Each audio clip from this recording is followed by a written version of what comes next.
ምሳሌ ዘር ስለ ዘር ያወራው ቃል አለ አይደል?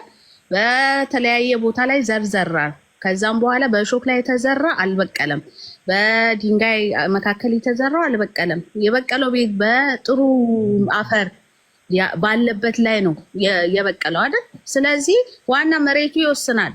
አልበቀለም። ሪሊንግ እውነትሽ ነው። አዎ በእሾክ አካባቢ እሾሃማ በቅሎ አይደለ እንደ እሾህ ያዘው።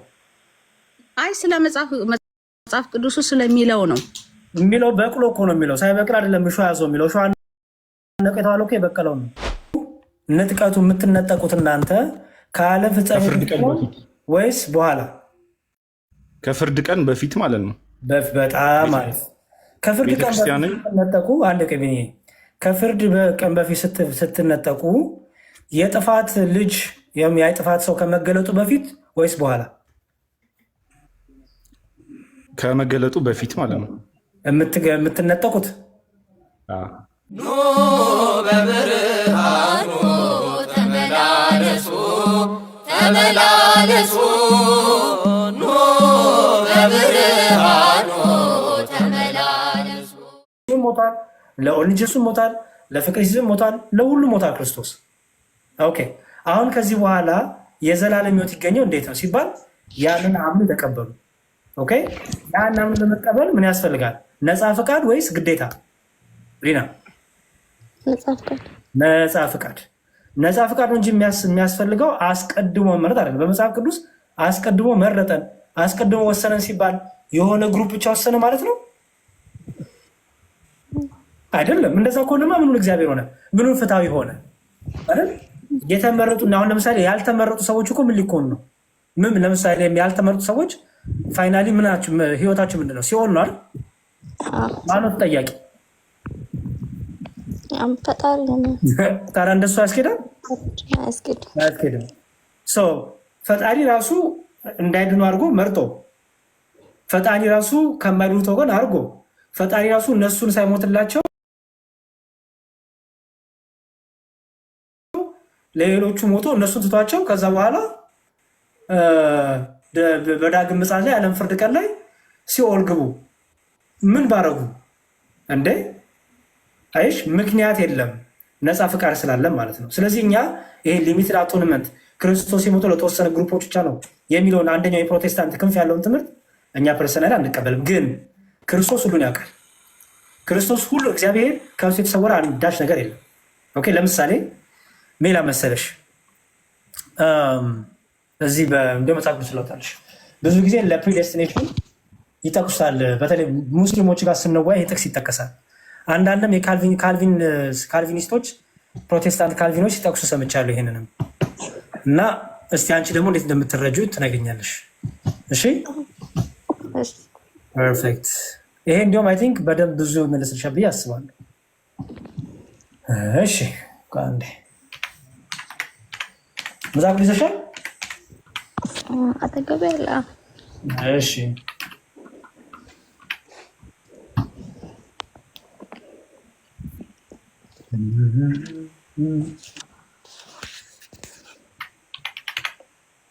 እሺ ኦሪት ዘጸአት ምዕራፍ 8 ቁጥር 32 ላይ ኦሪት ዘጸአት ምዕራፍ 8 ቁጥር 32 ምዕራፍ 8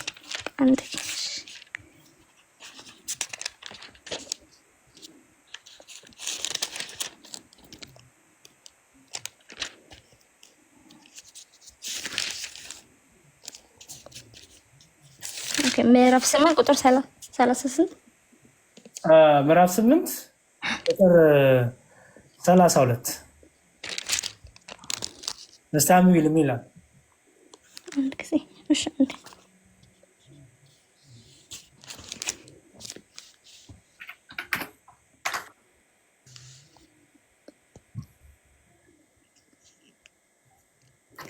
ፈርዖንም የሚለው ነው። ፈርዖንም በዚህ ጊዜ ደግሞ ልቡን አደነደነ፣ ህዝቡንም አልለቀቀም። ይቀጥል። እሺ ምን ላይ ነው ያነበብሽው? ይሄንን ኦሪት ዘጸአት ኦሪት ዘጸአት። አሁን ፈርዖን ምን አደረገ? ልቡን ምን አደረገ? ልቡን አደነደነ። በጣም መልካም። አሁን ደግሞ ትመለሽና ኦሪት ዘጸአት ምዕራፍ 10 ቁጥር 27 በጣም ይልኝ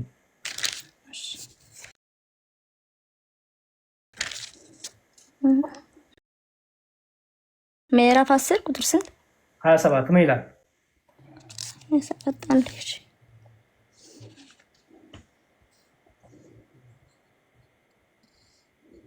ከከብቶቻችንን ከሚል 27 10 27 እግዚአብሔርም የፈርዖንን ልብ አጸና፣ ሊለቃቸውም አልወደደም። እሺ በጣም አሪፍ። እግዚአብሔርም የፈርዖን ልብ ምን አደረገ?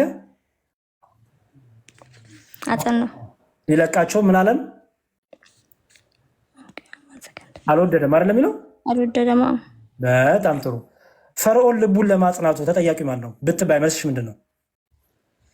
ፈጣሪ እግዚአብሔር። ስለዚህ ፈርዖን መልቀቅ የለበትም አይደል? ህዝቡን የራሱ ነፃ ፈቃዱ ስላሉ ነፃ ፈቃዱ ጋር እንዳመጭልኝ ንባቡን ብቻ አንብበን ይሄን ንባብ ይዘሽ ፈርዖንም እግዚአብሔርም የፈርዖን ልብ አጸና የእስራኤል ልጆችም አልለቀቀም ይላል አይደል? እሺ እዛው ዘጸአት 1 እስከ 2 ደግሞ አንብቢልኝ ይላል። እዛው ዘጸአት 10 ላይ ከፍ ብለሽ ቁጥር 1 እና 2 አንብቢልኝ። እሺ እግዚአብሔርም ሙሴን እንዲህ ብሎ ተናገረው፣ ወደ ፈርዖን ግባ፣ እኔና የፈርዖንን የሹሞችን ልብ አጽንቼልሃለሁና። እሺ የፈርዖንን ልብ አጽንቼልሃለሁ። እሺ አሁን ፈርዖን በዚህ ንባብ ይሄን ንባብ ይዞ አንድ ሰው ፈርዖን ምን ያርግ? ፈርዖን እኮ ህዝቡን እንዳይለቅ ልቡን ያደነደነ የወሰነበት ማን ነው ይላሉ? ማን ይላሉ? እግዚአብሔር ነው ይላሉ። እግዚአብሔር አይደለም? እሺ ፈርዖን ግን ከ11 መቅሰፍት ቤቱ መጥቷል። ታውቂያለሽ አይደለ? በ11ኛው መቶ በክር ከግብፅ ካሉት ሰዎች ጠቅላላ የመጀመሪያ የበኩር ልጆቻቸው እንስሳቶቻቸው ሁሉ መልአከ ሞት መጥቶ ሲወስድባቸው ፈርዖን ያን ጊዜ ህዝቡን ያዘው ወይስ ለቀቀ? ለቋል። እሺ ፈርዖን ሲለቅ ማን ነው እንዲለቅ ያደርገው? አሁን እዚህ ጋር እግዚአብሔር ልቡን አጸና ሲባል ፈርዖን እምቢ እንዲል አደረገው ማለት ነው አይደለም? አይሹ አሁን ይሄ ለፕሪዴስቲኔሽን የሚጠቀስ ነው ስታዩ ንባቡ ይመስላል። ምክንያቱም ፕሪዴስቲኔሽን ላይ ሰዎች ኢሪዚስቲብል ግሬስ ስላለ ሊቋቋሙት የማይችሉ ጸጋ ስላለ አይደል የሚፈልጉትን ሳይሆን የማይፈልጉትን የሚያደርጉት ወይም እግዚአብሔር የሚፈልገው ነው የሚያደርጉት። ተረዳሽ? ኢሪዚስቲብል ግሬስ ማለት የማይቋቋሙት ጸጋ አይደለም የሚለው። የማይቋቋሙት ጸጋ የታለበት ምክንያት ምንድን ነው? አንቺ እምቢ ማለታችን ማለት ነው ባጭሩ አይደል? አንቺ ነፃ ፍቃድ ኖሮሽ እምቢ ማለታችን ነፃ ፍቃድ የሚለሽም አትቋቋሚም። ስለዚህ ተመርጠሻል። የማቋቋሙ ጸጋ ይመጣል። ከዛ ምን ያደርጋል? ያለ አንቺ ፍቃድ ወይም የአንቺ ዊሊንግነስ የሌለበት አትቋቋሚው እሺ እንድታደርግሻል ማለት ነው አይደል? ኦኬ እዚህ ጋር አሁን ኢሪዚስቲብል ግሬስ ሴንስ ይመስላል አይደለ? ኦኬ ለምሳሌ እግዚአብሔርን ካላወቅሽ አስተውይ። እግዚአብሔርን አልሰማም ካልሽ እግዚአብሔር ለማይረባ አእምሮ አሳልፎ አይሰጥሽም? ይሰጣል። የዛን ሰዓት ወደ ንስሐ ነው የምትመለሸው ወይስ የባሰ እየደነደንሽ ነው የምትመጪው? የባሰ እየደነደንሽ። ምክንያቱም ለማይረባ አእምሮ አሳልፎ ሰጣቸው ስለሚላል። ከመስጠቱ በፊት ግን እግዚአብሔር ምን ያደርጋል? ይታገሳል አይደል? ይታገሳል። ልጠፋ ያለች ከተማ ነጋሪ ቢጎሰንባትም አትሰማም እንደሚል እግዚአብሔር ይታገስና አልሰማ ካልሽ ምን ያደርጋል? እግዚአብሔር ለማይረባ አእምሮ አሳልፎ ይሰጣል። የዛን ሰዓት ተመልሰሽ ንስሐ መግባት አትችይም። ገባሽ? አንቺ የፈቀድሽውን የፈቃድሽን አሳልፎ ለፈቃድ ይሰጥሻል ማለት ባጭሩ። ገባሽ? ያደርገው እንደዛ ነው ባጭሩ። ለፈቃዱ አሳልፎ ሰጠው፣ ለማይረባ አእምሮ አሳልፎ ሰጠው። ስለዚህ ልቡን እግዚአብሔር አደነደነበት ሲባል ገባሽ ማለት እንደሆነ ለፈቃዱ አሳልፎ ሰጠው ነው። ገባሽ? ፈርዖን እብሪተኛ ነው፣ ትዕቢተኛ ነው። ኦኬ እግዚአብሔርን ልገዳደር የሚል እኔ እግዚአብሔር ነኝ የሚል እኔ አምላክ ነኝ የሚል ከእኔ ውጭ አምላክ የለም የሚል እንደኔ አምላክ ማን ነው የሚል ማን ነው? ፈርዖን ነው። ስለዚህ እግዚአብሔር አስቀድሞ በብዙ ነገር ነግሮት ነው። ፈርዖን ግን አልሰማ ብሏል። ስለዚህ እግዚአብሔር የፈርዖን ልብ ምን አደረገ ማለት ነው? አጸና ማለት እንዳይመለስ በቃ ወሰነበት ማለት ነው አይደለም። ለፈርዖን ለራሱ ለገዛ ፈቃዱ ምን አደረገው? አሳልፎ ሰጠው ማለት ነው። ለምሳሌ አንድ ነገር ደግሞ ልጨምርልሽ። ለምሳሌ እኔ በዝሙት ስጨማለቅ ዝሙትን ህይወት ያድርጌ ዝሙት እየጣፈጠኝ እማልጸጸት ሆኜ ነው የምልሽ። ዝሙት እየጣፈጠኝ በዝሙት መስራቴ ደረቴን ነፍቼ የሚወድ በሆን እግዚአብሔር ልቤን ካደነደንኩበት ለዝሙቱ ፍቃድ አሳልፈው አይሰጠኝም? ይሰጠኛል። ስለዚህ እግዚአብሔር ለማይረባ አእምሮ አሳልፎ ሰጣቸው የተባሉ ሰዎች እነማን ናቸው? በመጽሐፍ ቅዱስ እግዚአብሔርን ላልሰሙት አይደለ? አዎ። እንዲሁም መጽሐፍ ቅዱስ አንገቱን ላደነደነ ሳይሰበር አይቀርም አይደል የሚለው? አንገቱን ላደነደነ ሳይሰበር አይቀርም ማለት ነው። ሲነገሩ ያልሰማ ማለት ነው። ልቡ ያልተመለሰ ማለት ነው። ስለዚህ ምን ይሆናል? ይሰበራል እስካልተመለሰ። ለፈቃዱ አሳልፎ ይሰጠዋል ማለት ነው። ተረዳሽ? ፈርዖንም እንደዛ ነው። ለትዕቢቱ እግዚአብሔር አሳልፈው ሰጠው። ከዛ በኋላ በትዕቢቱ ምን አለ? እየበረታ እየጸና ሄደ። መጨረሻ ላይ ግን ልክ በልጁ ሞት ሲመጣበት ህዝቡን ለቀቀ አይደለ? ገባሻው? ሊሚትድ አቶንመንት እኛ ይሄ የፕሮቴስታንት የካልቪን ትምህርት አንቀበልም። አንደኛ ክርስቶስ የዓለም ቤዛ ነው ብሎ አያምኑ ፕሮቴስታንቶች። የፕሮቴስታንቱ የካልቪን ግሩፕ ክርስቶስ የዓለም ቤዛ ነው ብለው አያምኑ። ምክንያቱም የዓለም ቤዛ በሚለው ንግግር ውስጥ ምን አለ? ለሙስሊሙም ሞቷል፣ ለፕሮቴስታንቱም ሞቷል፣ ለኦርቶዶክሱ ሞቷል፣ ለዳነውም ላልዳነውም ሞቷል። ልዩነቱ አሁን ያልሞተለት ሳይኖር ሳይሆን ያ የሞተለትን መቀበል ነው ልዩነት ያመጣው። ገባሻል? አሁን ከዚህ በኋላ አንድ ሰው የሚጠየቀው ክርስቶስ ስላልሞተለት አይደለም ነው አይደለም፣ ስላላመነ በክርስቶስ ቤዛነት። ስለዚህ የፕሮቴስታንቱ ካልቪን የሚባለው ግሩፕ በምን አያምንም? በክርስቶስ የዓለም ቤዛነት አያምንም። ባለፈው ድንግል ማርያም የዓለም ቤዛ ትባለች አትባልም ሲሉ ሳቄ እየመጣ ነበር። ምክንያቱም በእነሱ ቤት ዋናው ርዕስ ኢየሱስ ክርስቶስ የዓለም ቤዛ አይደለም። በፕሮቴስታንቱ በካልቪን ቤት አይሽ የዓለም ቤዛ አይደለም። ስለዚህ የዓለም ቤዛ ስላልሆነ ለተመረጡ ነው የሞተው። እነዚያ የተመረጡት ናቸው የሚድኑት። ደግሞ የሚገርመው ነገር እነዚህ የተመረጡት ደግሞ መዳናቸውን አያጡትም። ይህን ታውቂያለሽ። ይህን ትምህርትም እዛ ውስጥ እንዳለ ይህን ትምህርት ወደዚህ ያመጣ ሰው መዳኑን ደግሞ አያጣውም። ይሄ ሊሚትድ አቶንመንት ሬዚስተር ግሬስ እና ከዛ ፕሬዘርቫንስ ኦፍ ሴንትስ የሚላለ አይደል? ፕሬዘርቫንስ ኦፍ ሴንትስ እሱ ነው። ምን ይላል? we are so secure in Christ that we cannot fall away ይላል። ያሹ በቃ አናጣውም፣ መዳናችንን አናጣውም። በተአምር በምንም ኃጢአት እንደቅ በምንም ነገር ውስጥ እንደቅ አናጣውም። አንክድም ክርስቶስንም። ምክንያቱም ኦልሬዲ ምርጫው ራሱ ኦልሬዲ ልምድን የመረጠን ባዮች ናቸው። ልምድን የተመረጠው ባዮች ናቸው። አይ መዳናችን እናጣለን ካሉ አስቀድሞ ለመዳን ተመርጠና የሚለው ትምህርት ይዛባል አይደል? ስለዚህ የካልቪን ትምህርት ጠቅላላ ለአጋንንታዊ ትምህርት ነው። ይሄ የፕሮቴስታንቱ አንዱ ክንፍ ነው ካልቪን የሚባለው ማለት ነው። እነ ቃልዮት፣ እነ መሰረተ ክርስቶስ፣ እነ መካነ ኢየሱስ ልዩ ልዩ የራሳቸው ነገር አላቸው። ያሬድ አመሰግናለሁ። ይቅርታ ከርዕስ ስራ አስወጣው። ችግር የለውም። እንዲሁም ከታች የጻፉ ነው ሮሜ 9 ላይ ኤሳውን ስለ ያዕቆብና ስለ ኤሳው የተናገረበት አለ አይደለ? ያዕቆብን ወደድኩ አይደል? ኦኬ። እሱን እንዴት ነው የምትረጂው? አሁን ብዙ ጊዜ ካልቪኖችም ይጠቅሱታል፣ ኢቭን ሙስሊሞችም ይጠቅሱታል። ይሄንን መቼም ክርስቲያን ሙስሊም አይደለም እንደ ክርስቲያን መጽሐፍ የሚደረጉ ነው። የኤሳው ኤሳውን ጠላው ሲል ጌታ ምን ማለቱ ነው? መረጥኩ ሲል አስቀድሞ መርጧል ማለት ነው። በቃ ለመጥላት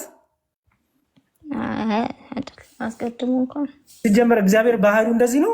አሁን እኔ ሌላውን እንዲያው ጥቅሱን ከማብራራት ምናምን በፊት እንዲያው ባህሪው እንደዚህ ነው። እግዚአብሔር ስታውቂው የሆነ ግሩፖችን የሚጠላ አስቀድሞ የሆነ ግሩፖችን ደግሞ የማይጠላ እግዚአብሔር አለ።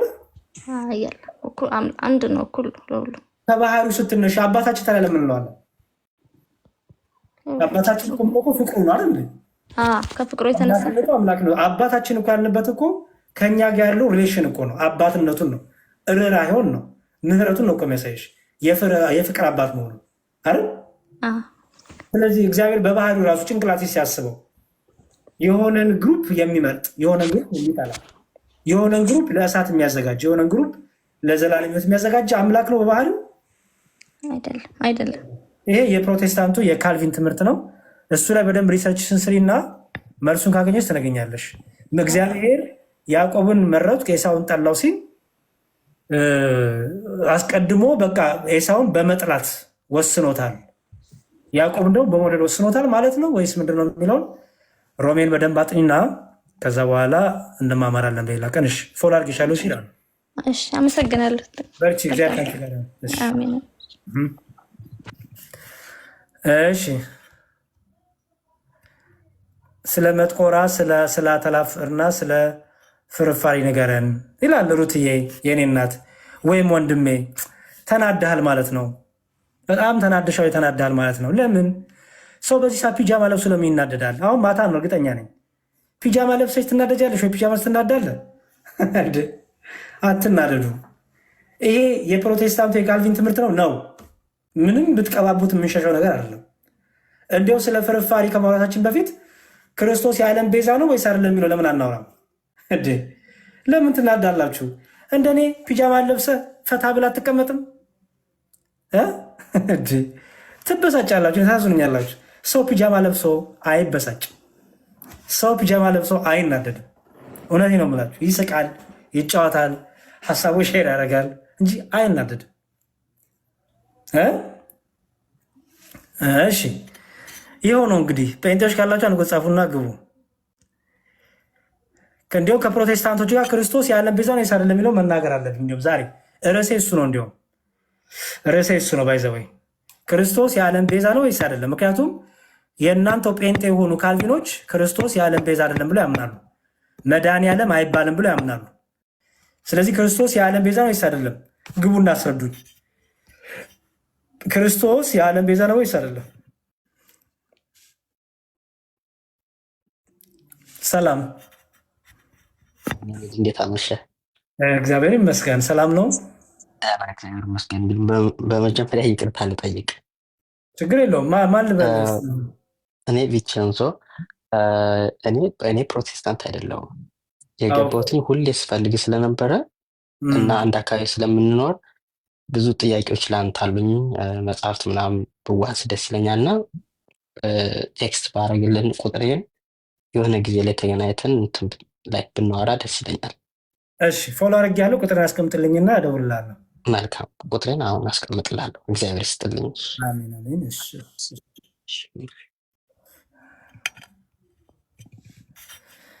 እሺ አዋን ነው አባው ተክልዬ ተቅማጥ ይላል። እሺ ነይ ግቢ፣ ችግር የለውም። ነይ ጠይቂ። ጸጋ ነይ ግቢ፣ ችግር የለውም። ላኪ ገስት ላኪና ገስት ላሰዳሽ ምንም ችግር የለውም። ስለ ተክለ ሃይማኖት ተቅማጥ ማወቅ እፈልጋለሁ አልሽ፣ ችግር የለውም። ግቢና ላስረዳሽ ምን ማለት እንደሆነ ላስረዳሽ መግባት ከፈለግሽ። ያዛዝም ብላችሁ ከሆነ ኮመንት ላይ የምትንፈራፈሩት ሳቄ ነው የሚመጣው። እኔ ግቡና ላሳያችሁ፣ ችግር የለውም። ወይ ጉድ! እኔ እኮ ወይ አትገቡ ዝም ብሎ ብቻ የተነገራችሁን ይዛችሁ የተነገራችሁ በቃ የሆነ ነገር ይዛችሁ ነው ሆይ ሆይ የምትሉት። ግቡና መጽሐፉን ገልጠን እኔ በዛውም ስትገቡ ግን ኢየሱስ ክርስቶስ የዓለም ቤዛ ወይስ ለሆኑ ለተመረጡት ብቻ የሞተ የሚለውንም በዛው መልስ ፈልጋለሁ ከእናንተ። ግቡ፣ ችግር የለውም። አይ ካልገባችሁማ አልመልስም። ግቡና በዛውም ፏን እንላለን አብረን ፉንፉን እንላለን አብረን።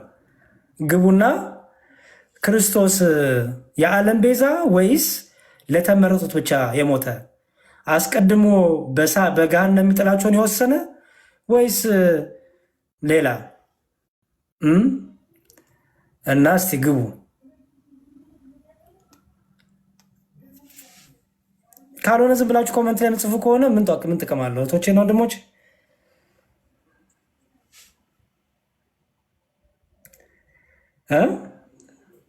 ለተመረጡት ነው ክርስቶስ የሞተው ወይስ ለተወሰኑት?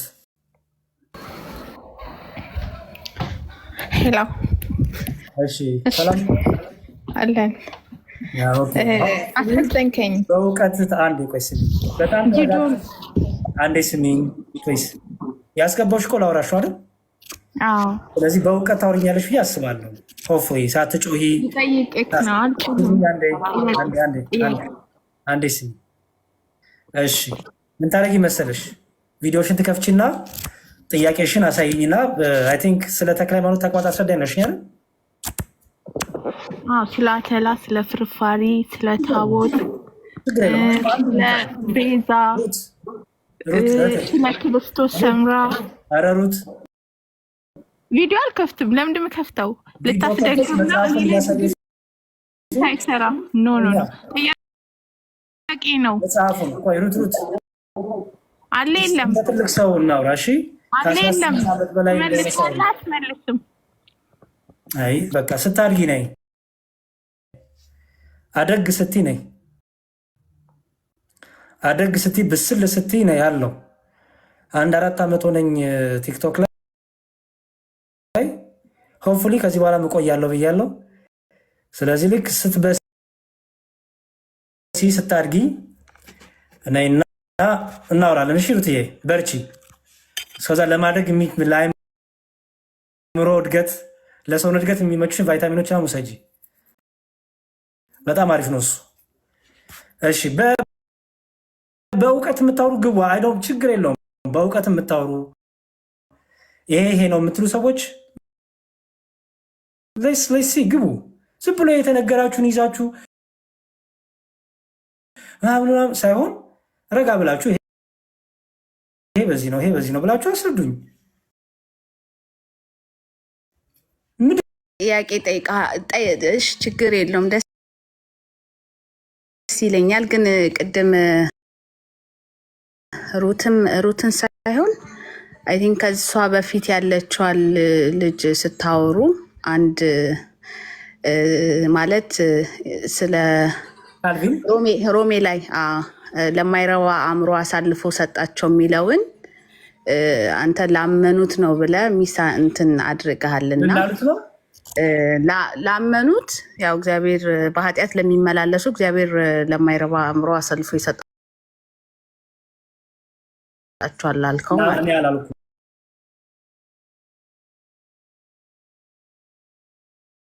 አይገርም? አልሰማሽኝም? ያልኩት ምንድን ነው? አሳልፎ ይሰጠዋል አይሰጠው? አይ ለማይረባ አእምሮ ይሰጠዋል የሚለው ቃሉ አይ ቃሉ የሚለው እኮ ቃሉ የሚለው ለማይረባ አእምሮ አሳልፎ መጀመሪያ እኔ እንትን ንግግር ስህተት ነው በይኝና ከዛ አርሚ። እግዚአብሔር ንስሐ ለማይገቡ አንደበታቸውን ላደነደኑ ለማይሰሙ ሰዎች እግዚአብሔር ለፍላጎታቸው አሳልፎ ሲሰጣቸው አይሰጣቸውም። ያው እንደ ሰው ይወሰናል። ሰው ያው በተደጋጋሚ ሰርቶ ሊመለስም ይችላል፣ ላይመለስም ይችላል።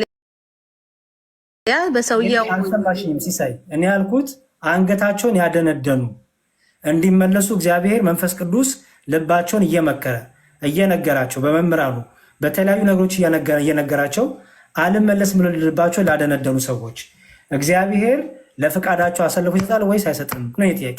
ያ እንትን በዛ እንትን ጌታ ኢየሱስን ከካዱ ወደኋላ ከተመለሱ ይሰጣቸዋል። በቃ ይህ ምንም ጥያቄ የለውም።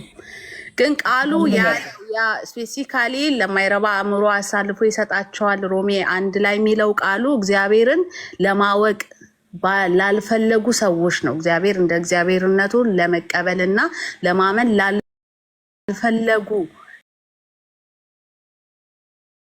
ሰዎች ነው ያንን እግዚአብሔር ለማይረባ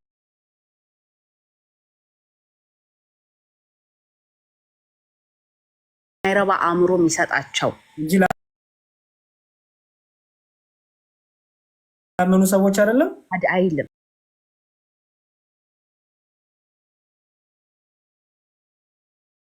አይልም።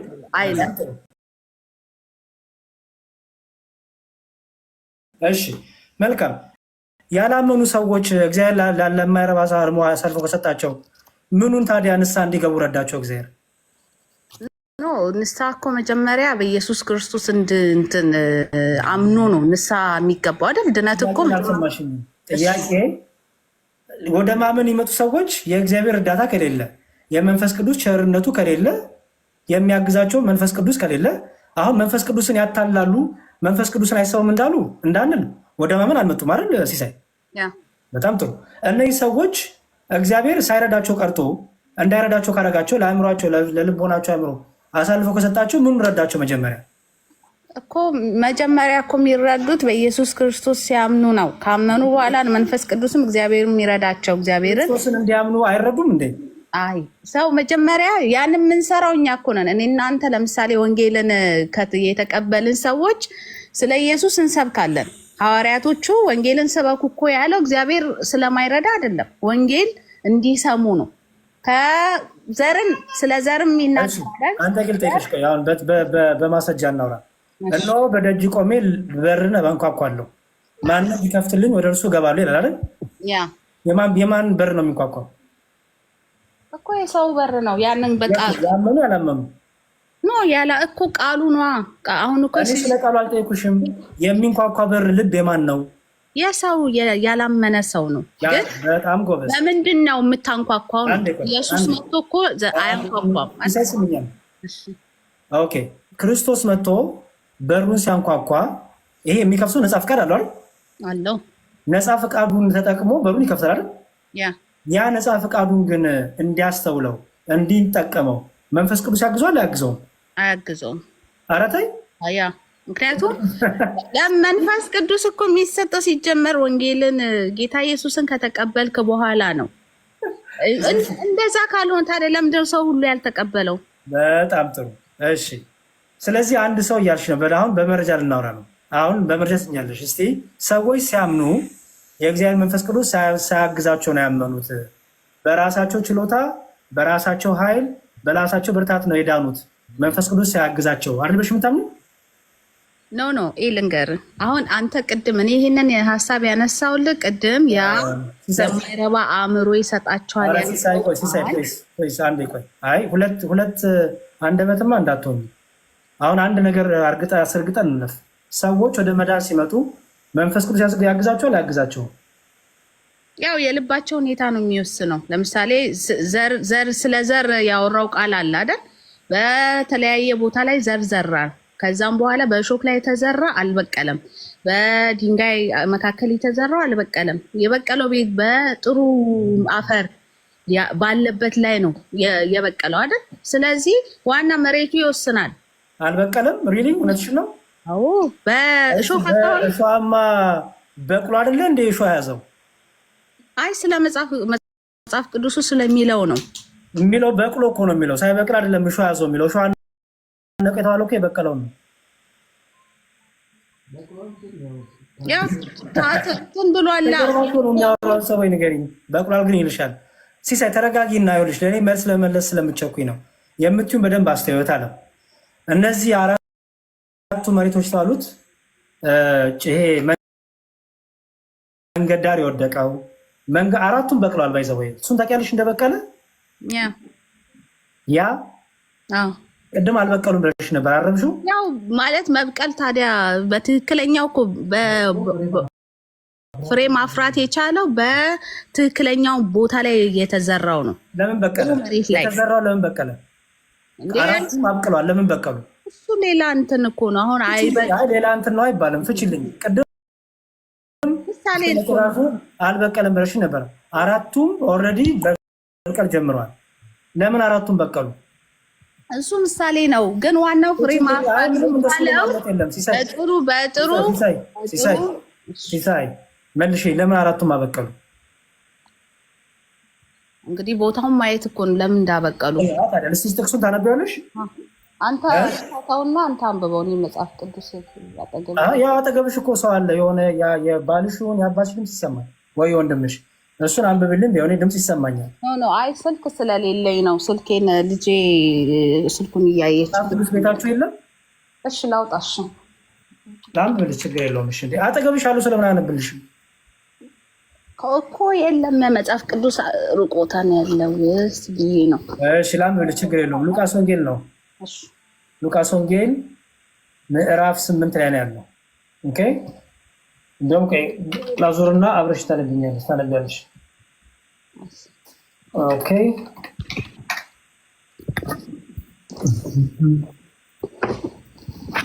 እሺ፣ ያው መጽሐፍ ቅዱስ ከፍቻለሁ። ሉቃስ ወንጌል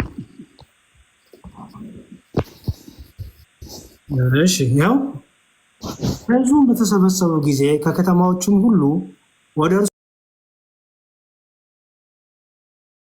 በመጡ ጊዜ በምሳሌ እንዲህ ሲል ተናገራቸው። ዘሪ ዘሩን ሊዘራ ወጣ። ሲዘራም አንዳንዱ በምድር ዳር ወደቀ፣ ተረገጠም፣ የሰማይ ወፎችም በሉት። ሌላውም በዓለት ላይ ወደቀ፣ በበቀለም ጊዜ እርጥበት ስላልነበረው ደረቀ። ሌላውም በእሾህ መካከል ወደቀ፣ እሾህም አብሮ በቀለና አነቀ። ሌላውም በመልካም መሬት ላይ ወደቀ፣ በበቀለም ጊዜ 100 እጥፍ አፈራ ይላል። እነዚህ መሬቶች ተቀብለው አብቅለው ነበረ። ልዩነታቸው ፍሬ ማፍራት ላይ ነው። ለምን አበቀሉ?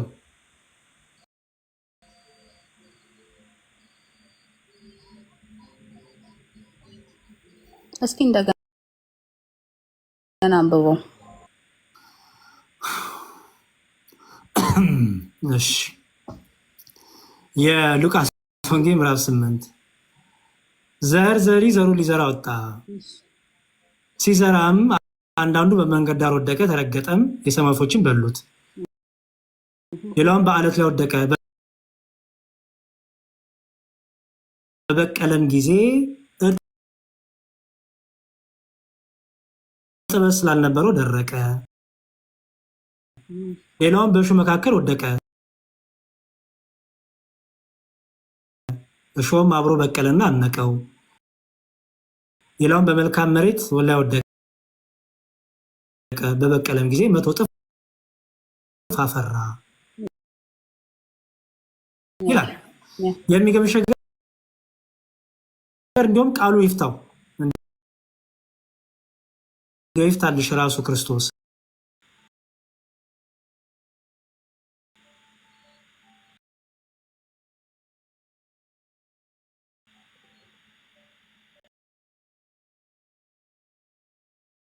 እኮ አላፈሩም አይደል?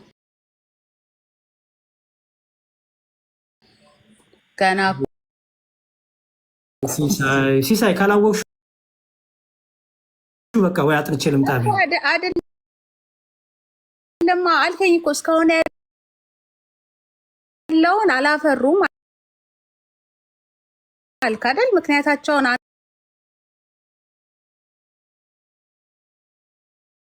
አንዱ ያው አንቺ ልሽ ማፍራት እኮ ከማብቀል በኋላ ነው የሚቀጥለው። መጀመሪያ ማፍራት ሳይሆን ማብቀል ነው የሚያገኘው። ቁረጣት ስለምንደው መሬት መጎሳቁላለች አለው። እርሱ ግን መልሶ ጌታዬ ሆይ ዙሪያን እስከተኮትላትና ፋንድያ እስካፈስላት ድረስ በዚች ዓመት ደግሞ ተዋት፣ ወደፊትን ፍሬ ብታፈራ ደህና ነው፣ ያለዚያ ግን ትቆርጣታለህ አለው ይላል። እሺ አሁን ይህ ምሳሌ ትፈችልኛለሽ። የወይኑ የበለሷ ባለቤት ማን ነው? ያው ገበሬው ነው በለሷን የተከለው። ባለቤቱ ማን ነው? በዚህ ምሳሌ መሰረት ምን አልኩሽ እኮ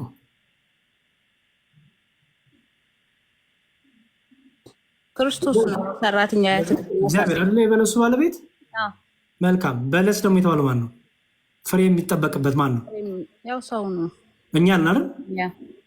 እሺ ፍሬ ሊፈልግባት የበለሷ ባለቤት መጥቶ 3 ዓመት ተመላለሰ፣ ምንም አላገኘባት። ከዛ የወይኑን ሰራተኛ ጠራው። የወይኑ አትክልት ሰራተኛውን ጠራውና ቁረጣት አለው። ይሄ ሰራተኛው ማን ነው?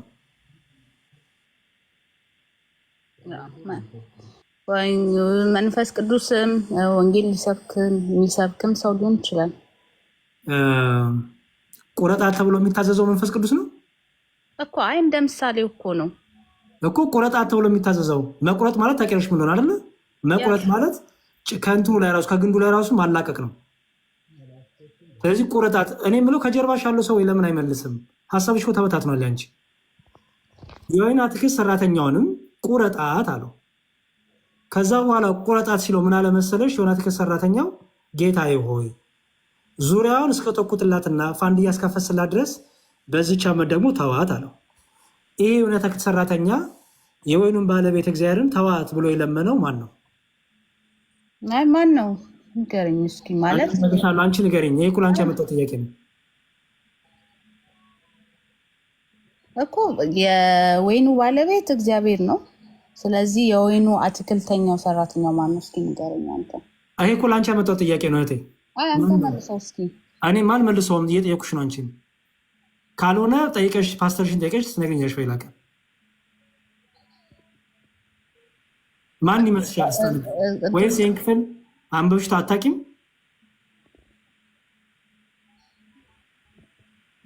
በቃ አትጨነቂ ሲሳያቴ። በቃ ፓስተርሽን ጠይቀሽ ወይም አጠገብሽ ያሉት ቅድም ሰማቸውም ሰው አሉ መሰሳቸውንም ቢሆን ጠይቀሽ ይሄ ማን ነው?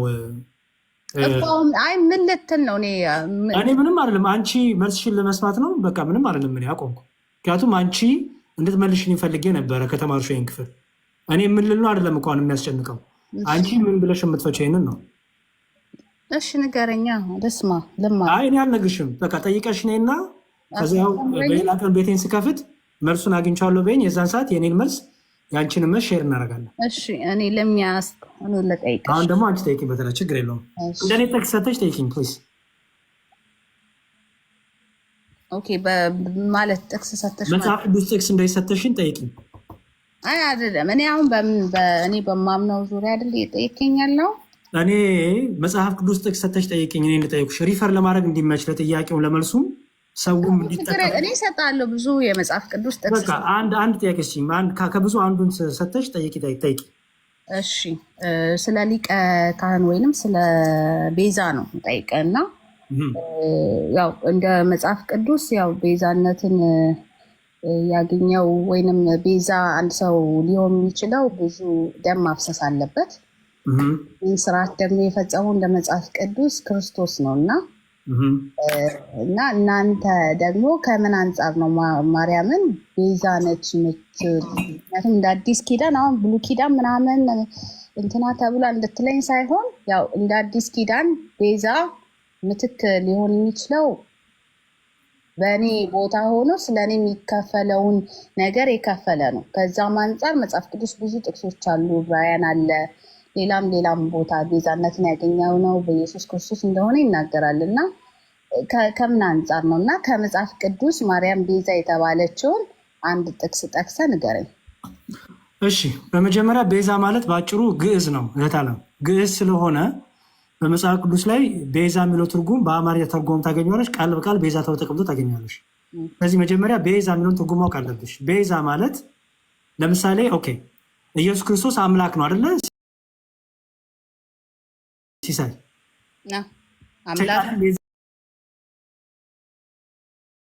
የዚህ ዓለም አምላክ ተብሏል አይደል?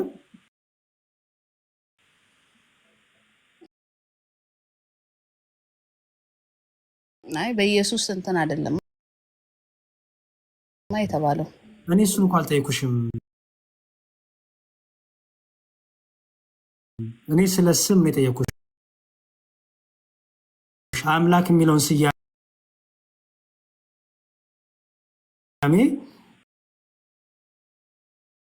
የዚህ ዓለም ናቸው አእምሯቸውን አሳወረን አይሎም ችግር የለውም። እሺ ችግር የለውም ማለት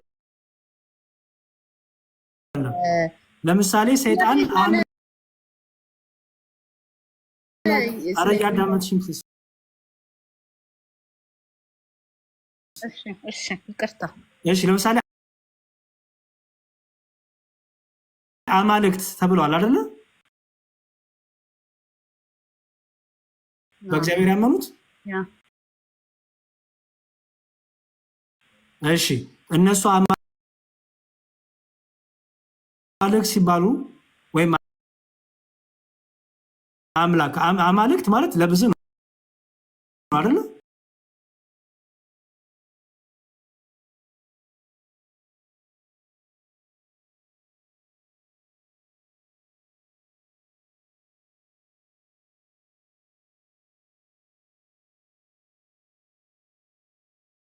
የለውም። አሁን ስለ ሙሴ በፈሪ አምላክ አድርጌ ተውኩት።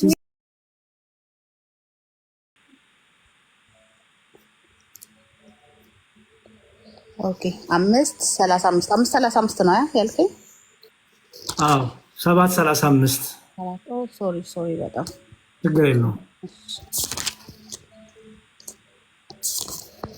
ኦኬ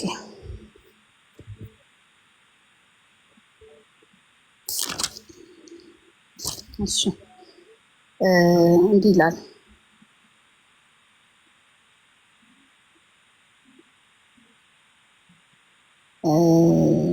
ሹምና ፈራጅ ብሎ ይጀምራል። እንዳየው ምስል አድርጎ የሰራት ዘንድ ሙሴን ተናግሮ እንዳዘዘው የምስክር ድንኳንን ከአባቶቻችን ዘንድ በምድረ በዳ ነበረች።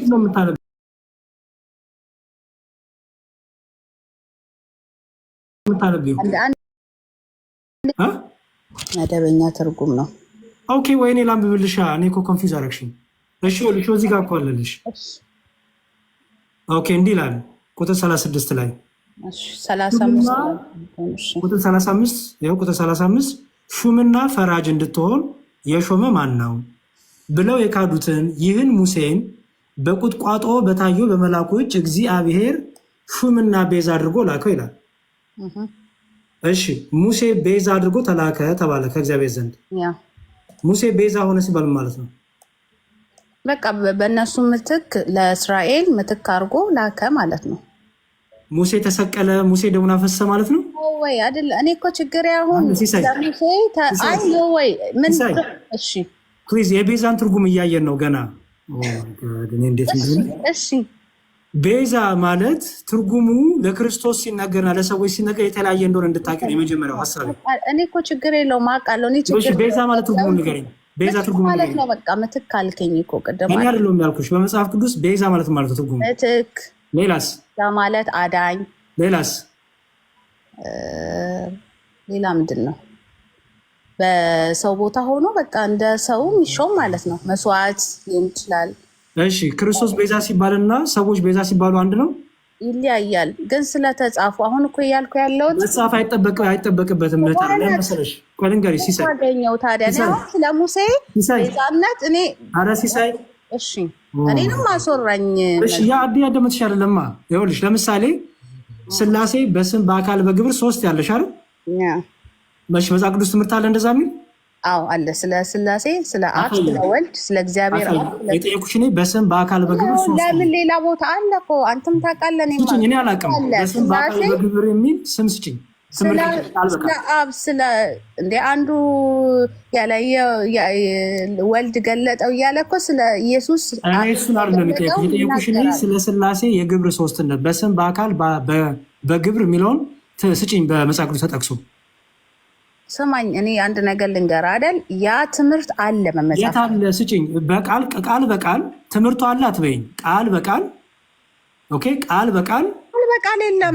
ለምንድን ነው የሌለው? ከየት አመጣሽ? ቃል በቃል ከሌለው ቃል በቃል ያው አንደኛ በቃ ትምህርቱ ስላለ ስላሴ ሲጀመር ስለ መጽሐፍ ቅዱስ ላይ የለም ስላሴ የሚል ነገር። ግን እግዚአብሔር አብ እንዳለ እግዚአብሔር ወልድ እንዳለ ከየት መጣ ስላሴ የሚለው? ስላሴ የሚለው መጽሐፍ ቅዱስ ላይ የለም አይደል? የለም። እሺ ታዲያ ማን ሰጣችሁ? ማን ሰጠሽ? በቃ ይሄን እኮ እናንተ የእናንተንና የፕሮቴስታንቱን ንገሪኝ ፕሊዝ። የአንቺን የፕሮቴስታንቱን ስላሴ የሚለው ሌላ ቦታ ለምን ትሄዳለህ? መጽሐፍ ቅዱስ ላይ እኮ ስለተጻፈ እኔ ደከመኝ። ይቅርታ በጣም እሺ፣ በጣም ይቅርታ።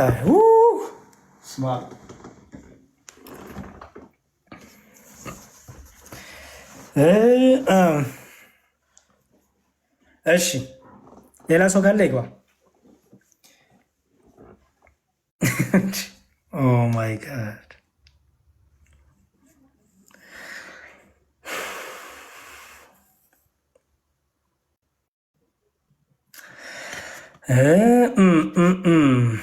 ይሁን። እሺ እስኪ እግዚአብሔር ብቻ ይርዳን፣ እግዚአብሔር ይርዳን። ፕሮቴስታንቶች አንዱ ከተጻፉና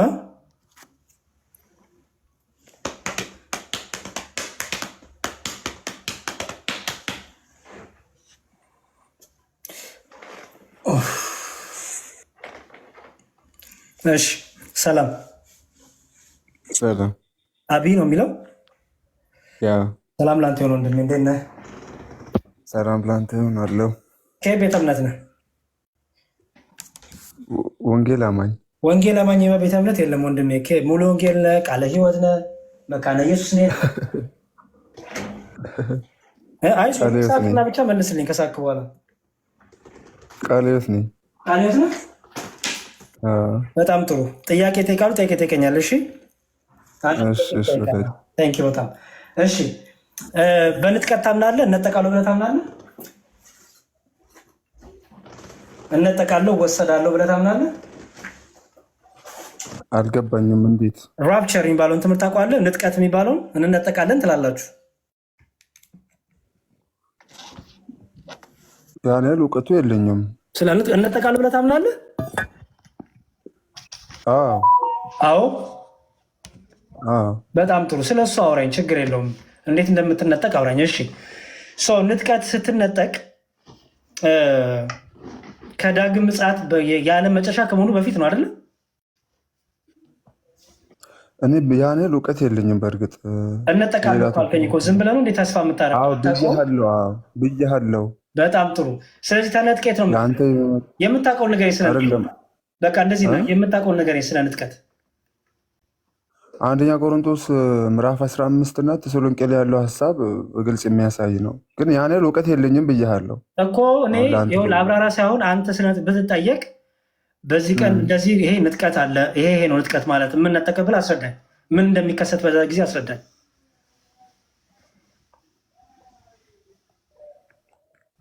እኔ እንጃ።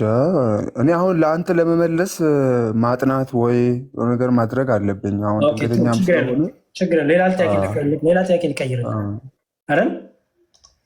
ጠይቀኝ። እሺ ማቴዎስ ወንጌል ምዕራፍ 18 ቁጥር 10 ላይ ማቴዎስ ወንጌል ምዕራፍ 18 ቁጥር 10 ማቴዎስ ወንጌል ምዕራፍ 18 ቁጥር 10 ከነዚህ ከታናናሾቹ አንዱን እንዳትንቁ ተጠንቀቁ፣ መላእክቶቻቸው በሰማያት ዘወትር በሰማያት ያለውን የአባቴን ፊት ያሉ እላችኋለሁ ያለ አይደለ? ኦኬ በጣም ጥሩ። ስለማን ነው መላእክቶች የእግዚአብሔርን ፊት የሚያዩት የአብን ፊት የሚያዩት? ስለኛ ይጸልዩልሃል ማለት ነው? እንደዛ የሚል ቶፒክ የለም። ስለ አንተ የእግዚአብሔርን ፊት ያሉ ማለት ነው? ፊት ያሉ ማለት ይጸልያሉ ማለት ነው? እኔ እንጃ፣ መልስልኝ። ፊት ያሉ ስለ አንተ ማለት ነው? በእግዚአብሔር ተልከው እኛን ሊረዱ የሚላኩ መናፍስት ናቸው።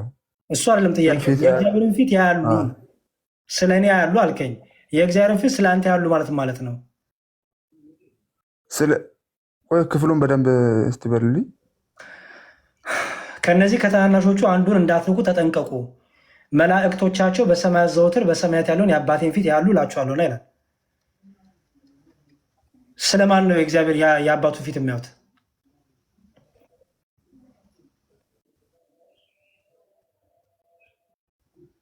ይለፍክ እንቶ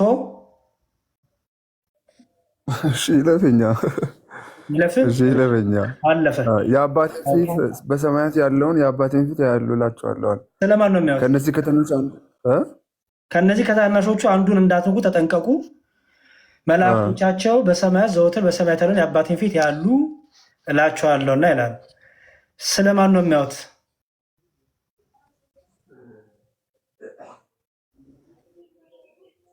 ስለ ታናናሾች።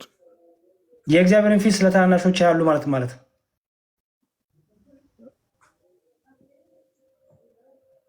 ይማልዳሉ፣ ይጸልያሉ የሚል ቶፒክ የለውም በዚህ ክፍል ላይ። እንደዛ ማለት ያሉ ነው በቃ። አንተ መልስልኝ። የእግዚአብሔርን ፊት ማየት ማለት ነው? አንተ የእግዚአብሔርን ፊት ታያለህ?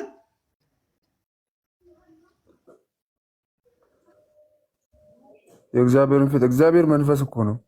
ወይ ጉድ! ዳዊት ፊትህን አየዋለሁ እያለ ይጸልያል። መንፈስ እንደሆነ ጠፍቶት ነው?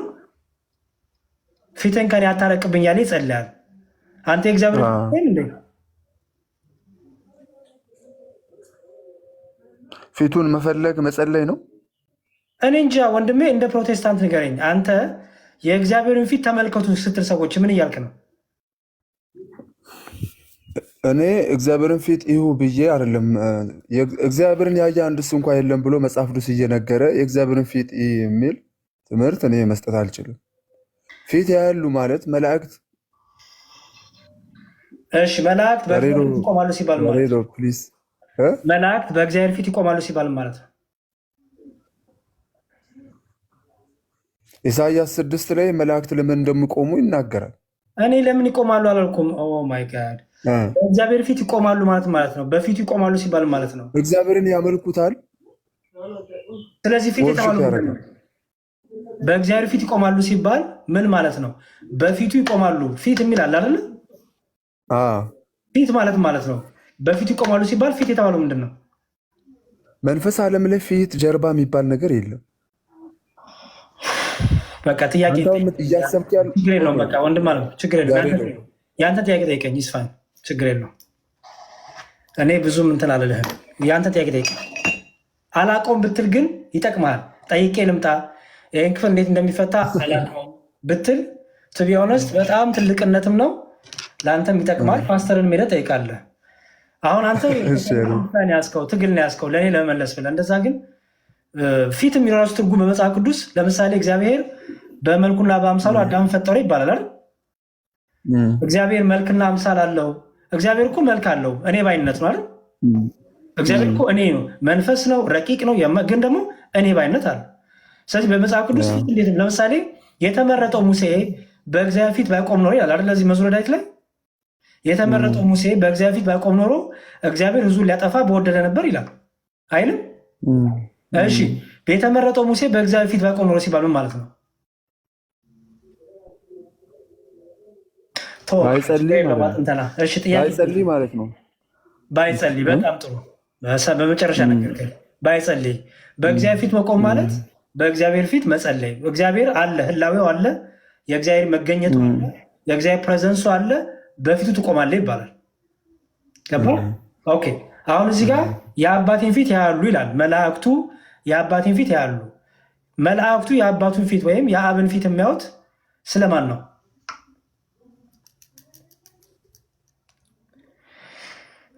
እሺ ተው በቃ የአንተ ጥያቄ ጠይቀኝ። እሺ ጠየቁ። ምን ብለህ ጠየቀኝ? ጠየቁት ጠየቁ ትለኛለህ። ዝም ብለህ ጠይቀኝ፣ ችግር የለውም። እሺ እኔ በእርግጥ ለመጠየቅ አይደለም የገባሁት። ቆይ እሺ ልጠይቅህ። ለምንድን ነው የገባው? ልትጠይቅ ነው የገባኸው? አንተ እየጠየቅ ስለነበር ነው። ከቻልኩ መልሳለሁ ብዬ ነው የገባሁት እኮ። ልቀጥል ጥያቄን። ምንድን ነው አብይ? ጠይቀኝ። በቃ በሌላ ቀን ብንገናኝ ይሻላል አይገስ። እሺ አንድ የመጨረሻ ልጠይቅህ። ጠይቀኝ። ሩጫቸውን የጨረሱ ቅዱሳን በጣም ቀላል ጥያቄ ነው ይሄ። የካልቪንን የመዳን ትምህርት አልጠይቅም፣ ችግር የለው። ምክንያቱም አሁን ሳይክ ገና ብዙ ነገሮችን አይ ቲንክ ማየት አለብህ ይመስለኛል። ስለዚህ ቀላል ጥያቄ ልጠይቅ። በሩጫቸውን የጨረሱ ቅዱሳን አሉ አይደለም? በሰማይ ያሉ ማለት ነው አይደል? በስጋ የሌሉ በአጸደ ነፍስ ያሉ አይደል? ኦኬ። እነዚህ ሩጫቸውን የጨረሱ ቅዱሳን ደግሞ ሩጫ እየሮጣሉ ደግሞ በስጋ ያሉ እኛ አለን ክርስቲያኖች አይደል? እንገናኛለን። የምንገናኝበት መንገድ አለ። እንገናኛለን። መቼ? ሩጫ የጨረሱና ሩጫ ያልጨረሱ ስለ መቼም አሁን ነው። አሁን ላይ በሰማይ ካሉ ቅዱሳን ጋር እኛ በምድር ያለን ክርስቲያኖች እንገናኛለን ወይ? አንገናኝም። በምንድን ነው የምንገናኘው? ለመገናኘት ምን ያስፈልጋል? ለምን ደግሞ አንገናኘው? አንደኛው የቦታ ወሰን። የቦታ ወሰን? እነሱ በሁሉ ስፍራ አይገኙም። እንዴት ታገኛቸዋለህ? እሺ ሌላስ? ሁለተኛስ? አንደኛ ፍጡራን ናቸው፣ ሰዎች ናቸው። አልገባኝም። አሁን አንተን ራሱ እኔ በአካል ላገኝ ይችላል በዚህ ሰዓት፣ ወይ በስልክ ወይ እንዲህ ፕላትፎርም ካልሆነ በቀር ላገኝ አልችልም። ስለዚህ ከሰማይ ካሉ ቅዱሳን ጋር ቴክኖሎጂ ያስፈልጋል ለመገናኘት አይደል? ቴክኖሎጂ አላልኩም እኔ፣ መገናኘት በፍጹም አይቻልም ነው አልኩ። ስለ መንፈሳዊ ዓለም ታውቃለህ? ይሄ መንፈሳዊ ዓለም ስለሚባለው መንፈሳዊ ዓለም በመንፈስ ቅዱስ ስለሚመራው የመንፈስ ቅዱስ ስለ ጸጋ ስለሞላው መንፈሳዊ ዓለም በመጽሐፍ ቅዱስ ታውቃለህ ማለት ዓለም እንደሆነ?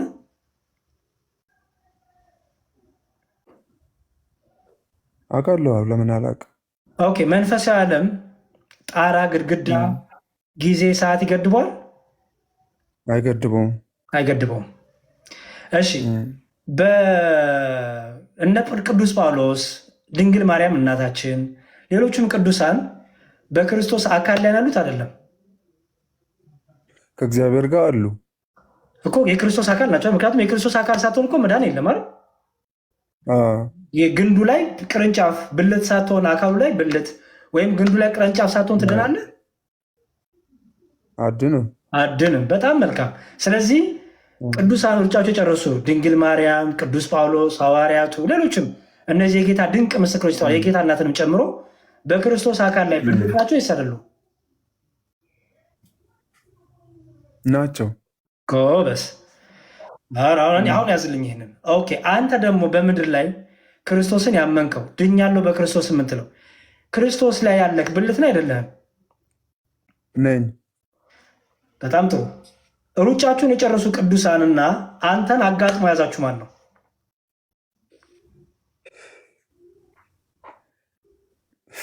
አይዞ እንዴት ነው ግን እየተረዳ ያለው? እኔን ተወኝ። እኔ ስለአንተ መረዳት ጠየቁ። እኔ ሳቅና ጨርሰ በደንፋ ብለህ አሁን ስለ አካልና ስለ ብልት ሲያወራ ራሱ አንዴ ስለ አካልና ስለ ብልት ሲያወራ ራሱ አንተ እያሰብክ ያለው ከሰው ማንነት ጋር እያያዝክ ነው። መንፈስ ዓለም እንደዛ ነው። ኢየሱስ የቤተክርስቲያን ራስ ነው። እኛ ብልት ነን ስንል አንዴ ስማኝ ወንድሜ፣ ሰዎች የክርስቶስ አካል ብልት ሳይሆን ይድናሉ? አይድኑም። ይህ ማለት ምን ማለት ነው? አንዴ ስማኝ፣ አይድኑም። ሰዎች በስጋ ከሞቱ በኋላ መሞታቸው ከዚህ ግንድነት ከህይወት ግንድ ያስቆርጣቸዋል በስጋ ስለሞቱ። ለምሳሌ ቅዱስ ጳውሎስ በስጋ የለም አይደለ? ከኛ ጋር በስጋ አለመኖሩ በምድር ላይ ከግንድ ላይ ያስነቅለዋል፣ ያስቆርጠዋል? አያስቆርጠውም። ስለዚህ ምን ላይ ነው ያለው? የክርስቶስ አካል ላይ አይደል? በጣም ጥሩ። እኛ ደግሞ በሩጫ ላይ ያለን ሰዎች ክርስቲያኖች የዳንን ለመዳን የክርስቶስ አካል መሆን አለብን አይደል? ኦኬ። ስለዚህ በሩጫቸው የጨረሱ ቅዱሳንና በሩጫ ላይ ያሉ ክርስቲያኖች ማን ላይ ነው ያሉት? ማን ላይ ነው ያሉት? ቅርንጫፍ ሆነው በኢየሱስ ላይ ግንድ ክርስቶስ ላይ አይደለ? ምክንያቱም ክርስቶስ በክርስቶስ ላይ ያለው ቅርንጫፍ ከግንዱ ህይወት እያገኘ ይሄዳል አይደል? በጣም ጥሩ። ስለዚህ በክርስቶስ ላይ ያሉት ብልቶች ወይም አካሎች በእነሱ መሃል ግንኙነት አለ ወይስ የለም? አለ። ጎበስ። እንዳለ ማስረጃውን ልስጥህ፣ ከዛ እንጨርሳለን ከአንተ ጋር። ምክንያቱም ለምን መሰለው ወንድሜ፣ የሙታን አምላክ አይደለም የምናምነው አይደል? አሁን ለምሳሌ የሙታን አምላክ ካለ ምን ይሆናል መሰለ? ቴክኖሎጂ ትጠብቃለህ። የሙታን አምላክ ስለምታመልከው በቃ የሙታን አምላክ ደግሞ በእሱ የሚያምኑ ሕያዋን አይደሉ። ለምን? የሙታን አምላክ ስለሆነ አምላካቸው።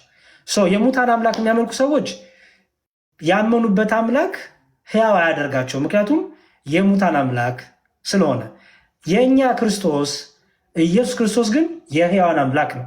የሕያዋን አምላክ ስለሆነ በእርሱ አምነው ያንቀላፉት ሩጫቸውን የጨረሱት ሁሉ በክርስቶስ አካል ላይ ነው ያሉት። ኦኬ፣ በክርስቶስ አካል ላይ ነው ያሉት። ምክንያቱም የክርስቶስ አካል ሳይኮን መዳን የለምና። እሺ፣ ለምሳሌ ቆሮንቶስ ላይ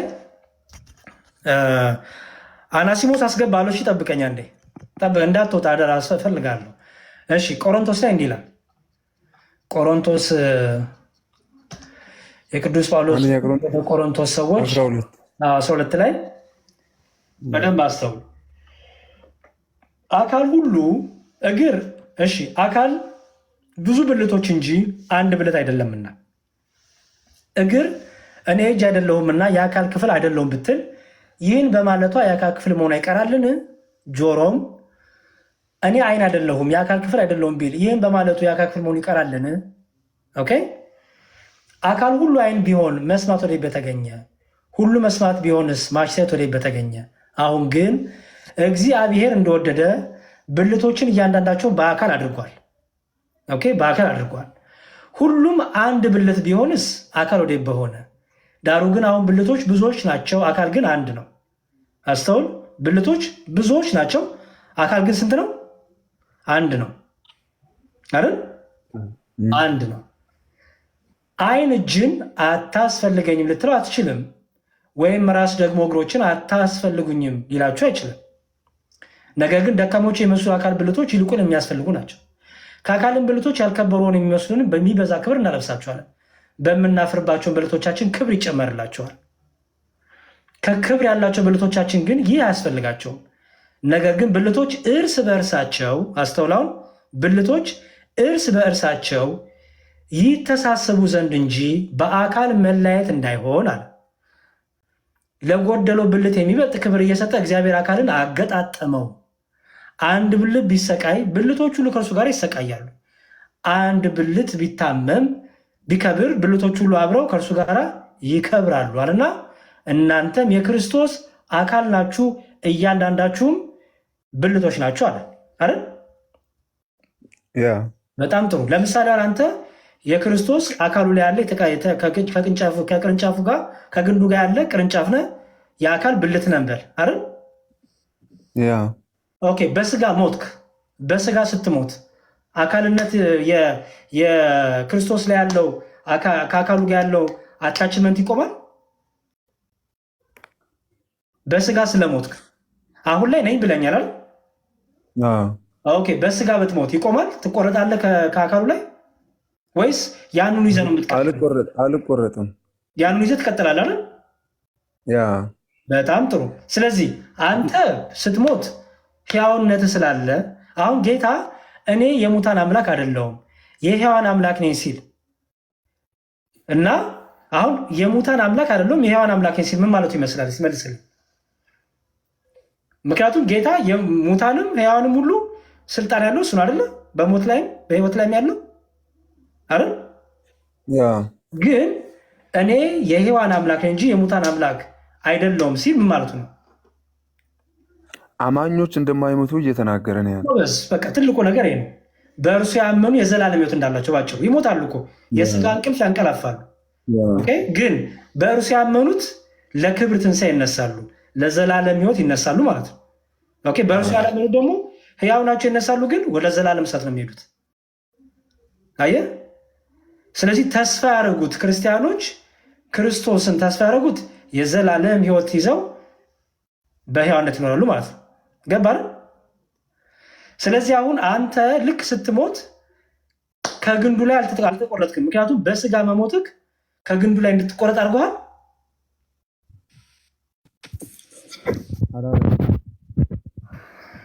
በደንብ ነው። ለማንኛውም እንደሚያመሰግናሉ ስለመጣ ጊዜ ይስጥልኝ። በሌላ ቀን እንገናኛለን። ግን አንብብ፣ አጥና፣ ፕሊዝ አጥና በደንብ ስለ ቤተ እምነት በደንብ አጥና እና ህይወት ቀልድ አይደለም። በጊዜ እንግዲህ የሚበጅን ትምህርት ወስን። እሺ ቀጥል። ድምፅ ርቋል።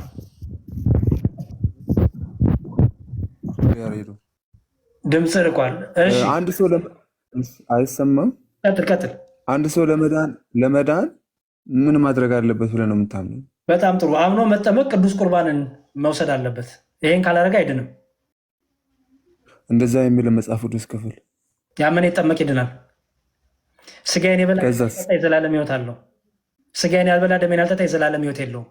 ሰው ከውሃና ከመንፈስ ካልሆነ ወደ እግዚአብሔር መንግስት አይገባም። ይኸው ያመነ የተጠመቀ ይድናል፣ ያላመነ ግን ይፈረድበታል ነው እንጂ የሚለው ያልተጠመቀ ይፈረድበታል ይላል። እኔ ስለ ፍርዱ ምን አገባኝ? ስለ መዳኑ አይደለም የምንጨነቀው አይደል? የሚድነው ምን ያደርገው ተባለ? ያመነ የተጠመቀ። በቃ እኔ እሱ ነው የሚመለከተኝ። ለምንድን ነው ጨርሰህ መጽሐፉን ማታስጨርሰው? ለምንድን ነው የራስህን ሀሳብ? እኔ ያላመንኩ አይደለሁማ እንደ ያላመነ ሰው አይድንም፣ ይፈረድበታል። እኔ ግን ያላመንኩ አይደለሁም። ያመነ ሰው ግን ለመዳን አምኖ መጠመቅ አለበት። በቃ ምክንያቱም ሁላችንም ለዘላለም የተመዳን ምሮዳ ወንድሜ አይደል? አንዴ ስማኝ፣ ይሄ ሁሉ ድካም አሁን የኔ ጊዜ ነው። ቆይ አንዴ ስማኝ። ይሄ ሁሉ የምንሮጠው የዘላለም ሕይወት እንድናገኝ ነው አይደለ? መዳን እንድናገኝ ነው አይደለ? እንጂ እንዲፈረድብን ነው የምንሮጠው መዳን እንድናገኝ። በቃ ስለዚህ መጽሐፍ ቅዱሱ የምድንበት ያለኝ ያመነ የተጠመቀ። ስለዚህ የመዳን ትምህርት ቤቱ ነው ያመነ የጠመቀ ይድናል። ፔሪድ አለቀ። ያላመነ ይፈረድበታል። እኔ እንዲፈረድብኝ ያለ ምርጫ እንድድን ነው። መዳን ደግሞ ማመንና መጠመቅ ነው። ስለዚህ ይህን ካላልክ አድንም። አንተ አምነን የተጠመቅከው ወይስ ተጠምቀን ያመንከው? ኦኬ በጣም ጥሩ። እሺ የህፃናት ጥምቀት ልታነሳ ነው ፈልገህ ነው? እሱን እኔ ፈልጌ ነው አይደለም። የኔን ጥያቄ መልስልህ፣ ችግር የለውም። ሰው ከውሃና ከመንፈስ ካልተወለደ በቀር ወደ እግዚአብሔር መንግስት ሊገባ አይችልም ይላል። ሰው ነኝ እኔ፣ የእኔ ልጅም ሰው ነው፣ አውሬ አይደለም። ኦኬ ስለዚህ ከእናትና ከአባቴ የስጋ ልደት እወለዳለሁ፣ ከአብ ከወልድ ከመንፈስ ቅዱስ የመንፈስ ልደት እወለዳለሁ። ይሄ ደግሞ ለሁሉ የተሰጠ ጸጋ ነው፣ ስልጣን ነው። ምን ሰው ከውሃና ከመንፈስ ካልተወለደ በቀር ወደ እግዚአብሔር መንግስት ሊገባ አይችልም። ስለዚህ እኔ ክርስቲያን ነኝ። ልጄ ሲያድግ በእኔ በክርስቲያን ትምህርት፣ በእኔ በክርስቲያን እምነትና መንገድ ወደ ጌታ አመጣዋለሁ። ወደ ጌታ አመጣውና ከውሃና ከመንፈስ እንዲወለድ አደርገዋለሁ። ለምን? ሰው ስለሆነ። ሰው ሲል እድሜ አላስቀመጠም። ሰው ሲል የሆነ መስፈርት ሰው ነው ያለው። ስለዚህ እኔ ደግሞ ሰው ነኝ፣ ልጄም ሰው ነው። ስለዚህ ልጄ መብት አለው ጌታን ጋር መሆን፣ ከፈጣሪው ጋር የመገናኘት የጌታ መንግስት ለእሱም ትገባለች። ለዚህ ማስረጃ ልስጥ። ቆይ እኔ አንድ ቆይ ያሬዶ ጠይቀኝ።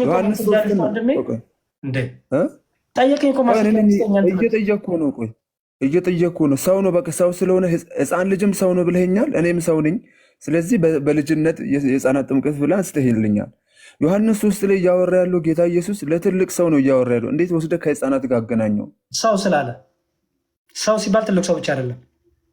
ለኒቆዲሞስ እኮ ነው እያስተማረ ያለው። ምክንያቱም ህፃኑም ሆነ ትልቁም ትልቁ እንዳሁን ስማኛ እንጂ ኧረ ስማኝ፣ አንተ አይደለ ትልቁ። አንተ ትልቁ ወደ ኦርቶዶክስ ስትመጣ ትጠመቃታለህ። ትልቅ ነህ ተብለህ አይታለፍም። አንተ ደግሞ ስትመጣ ልጆች ቤተሰቦችን ይዘህ የምትመጣ ከሆነ ልጆች ካሉ ካገባክ ምን ካልክ አንተ ብቻ ጥምቀት አግኝተህ የጌታ ሆነ ልጆችን ጓዳ ውስጥ አቆልፍባቸው። እንደዛ የሚባል የክርስትና ትምህርት የለም። አንተና አረ ልመልስልህ ፕሊዝ። የእኛን ትምህርት ነው የምነግርህ ያለሁት። እኔ ለምሳሌ ሚስት አግብቻለሁ። ልጅ እግዚአብሔር ሰጥቶኝ ብወልድ ከዛ ሌላ ሰይ ወደ ሌላ ቤተ ጴንጤ ጋር ብመጣ ታጠምቁኛላችሁ። ስታጠምቁኝ ልጄን ቆልፌበት ነው እኔ ለብቻ መጥቼ የምጠመቀው? አይደለም። ምክንያቱም በቤቴ እግዚአብሔር ይነግሳል፣ በልጆቼ እግዚአብሔር ይነግሳል፣ በቤተሰቤ እግዚአብሔር ይነግሳል። ስለዚህ ከነ ቤተሰቤ ወደ ክርስቶስ እመጣለሁ። እኔ ብቻ ተገንጥዬ አልመጣም። ከነ ቤተሰቤ እኔና ቤቴ እግዚአብሔር እናመልካለን። እሺ አንድ ጥያቄ ልጠይቅ በዚህ ሀሳብ ላይ። በመጽሐፍ ቅዱሳችን ውስጥ ሳያምኑ የተጠመቁ ሰዎች አሉ? የሉም። ታዲያ እንዴት ነው አንተ ያላመነውን ሰው የምታጠምቀው? ከነ ቤተሰቦቻቸው ስለተጠመቁ ማስረጃ ልስጥህ? አሳየኛ። እኔ እንደዚህ መልስላለሁ። አየህ አንተ ሐዋርያት ሥራ ምዕራፍ 16 ልከፍትልኝ ነው? ሂድ ክፈት። ችግር የለውም እከፍትልሃለሁ። ከዛ ማለት ከፍትልሃለሁ 13 እከፍትልሃለሁ። እኔ ምናምን እያልክ ራስን እንትን አትበል። እንዲህ ካልክ ስድብ ከጀመርክማ ይገርማል። እኔ እንኳን አክብሬ ነው እስካሁን የማወራ። እንደዚህ ዝቅ እያረከው ልቤን አክብሬ ነው የማወራ። መስመር ካለፍክማ አስወጣሃለሁ። እሺ እና እግዚአብሔር ከአንተ ጋር ይሁን። ሰላም ላንተ ይሁን። እሺ ፕሮቴስታንቶች አንዱ ጻፉልኝ። ቅድም በቃ አንተ ውሸት፣ አንተ ተረተረት ያላችሁ ጻፉልኝ ፕሊዝ፣ ግቡ እስቲ ውሸቴን አሳዩኝ። በጣም በደስታ ውሸቴን አሳዩኝ። በጣም ነው ማወቅ እንፈልገው። እንዲያው ስታገሳችሁና በጨዋነት ሳዋያችሁም እንዲያው ግብረ ገብም ይኑራችሁ። እሺ ወንድሜ፣ እኔ እንኳን አንተን እንደዛ አላልኩም። እሺ ቢኒያም ሰላም ላንተ። እግዚአብሔር ይመስገን። እግዚአብሔር ይመስገን፣ ሁሉ መልካም ተመስገን። ከየት ቤተ እምነት ነው ወንድሜ? እኔ ፕሮቴስታንት ነኝ። ፕሮቴስታንት የሚባል ቤተ እምነት ነው? ወንጌላውያን አማኞች። ወንጌላውያን ባልን ቤተ እምነት የለም ወይ? ሙሉ ወንጌል ነው ወይ መካነ ኢየሱስ ነው ወይ ቃለ ሕይወት ነው ወይ መሰረተ ክርስቶስ ነው? የት ነው? ሙሉ ወንጌል ያው ኦልሬዲ ሙሉ ወንጌል ያው ኦልሬዲ ሙሉ ወንጌል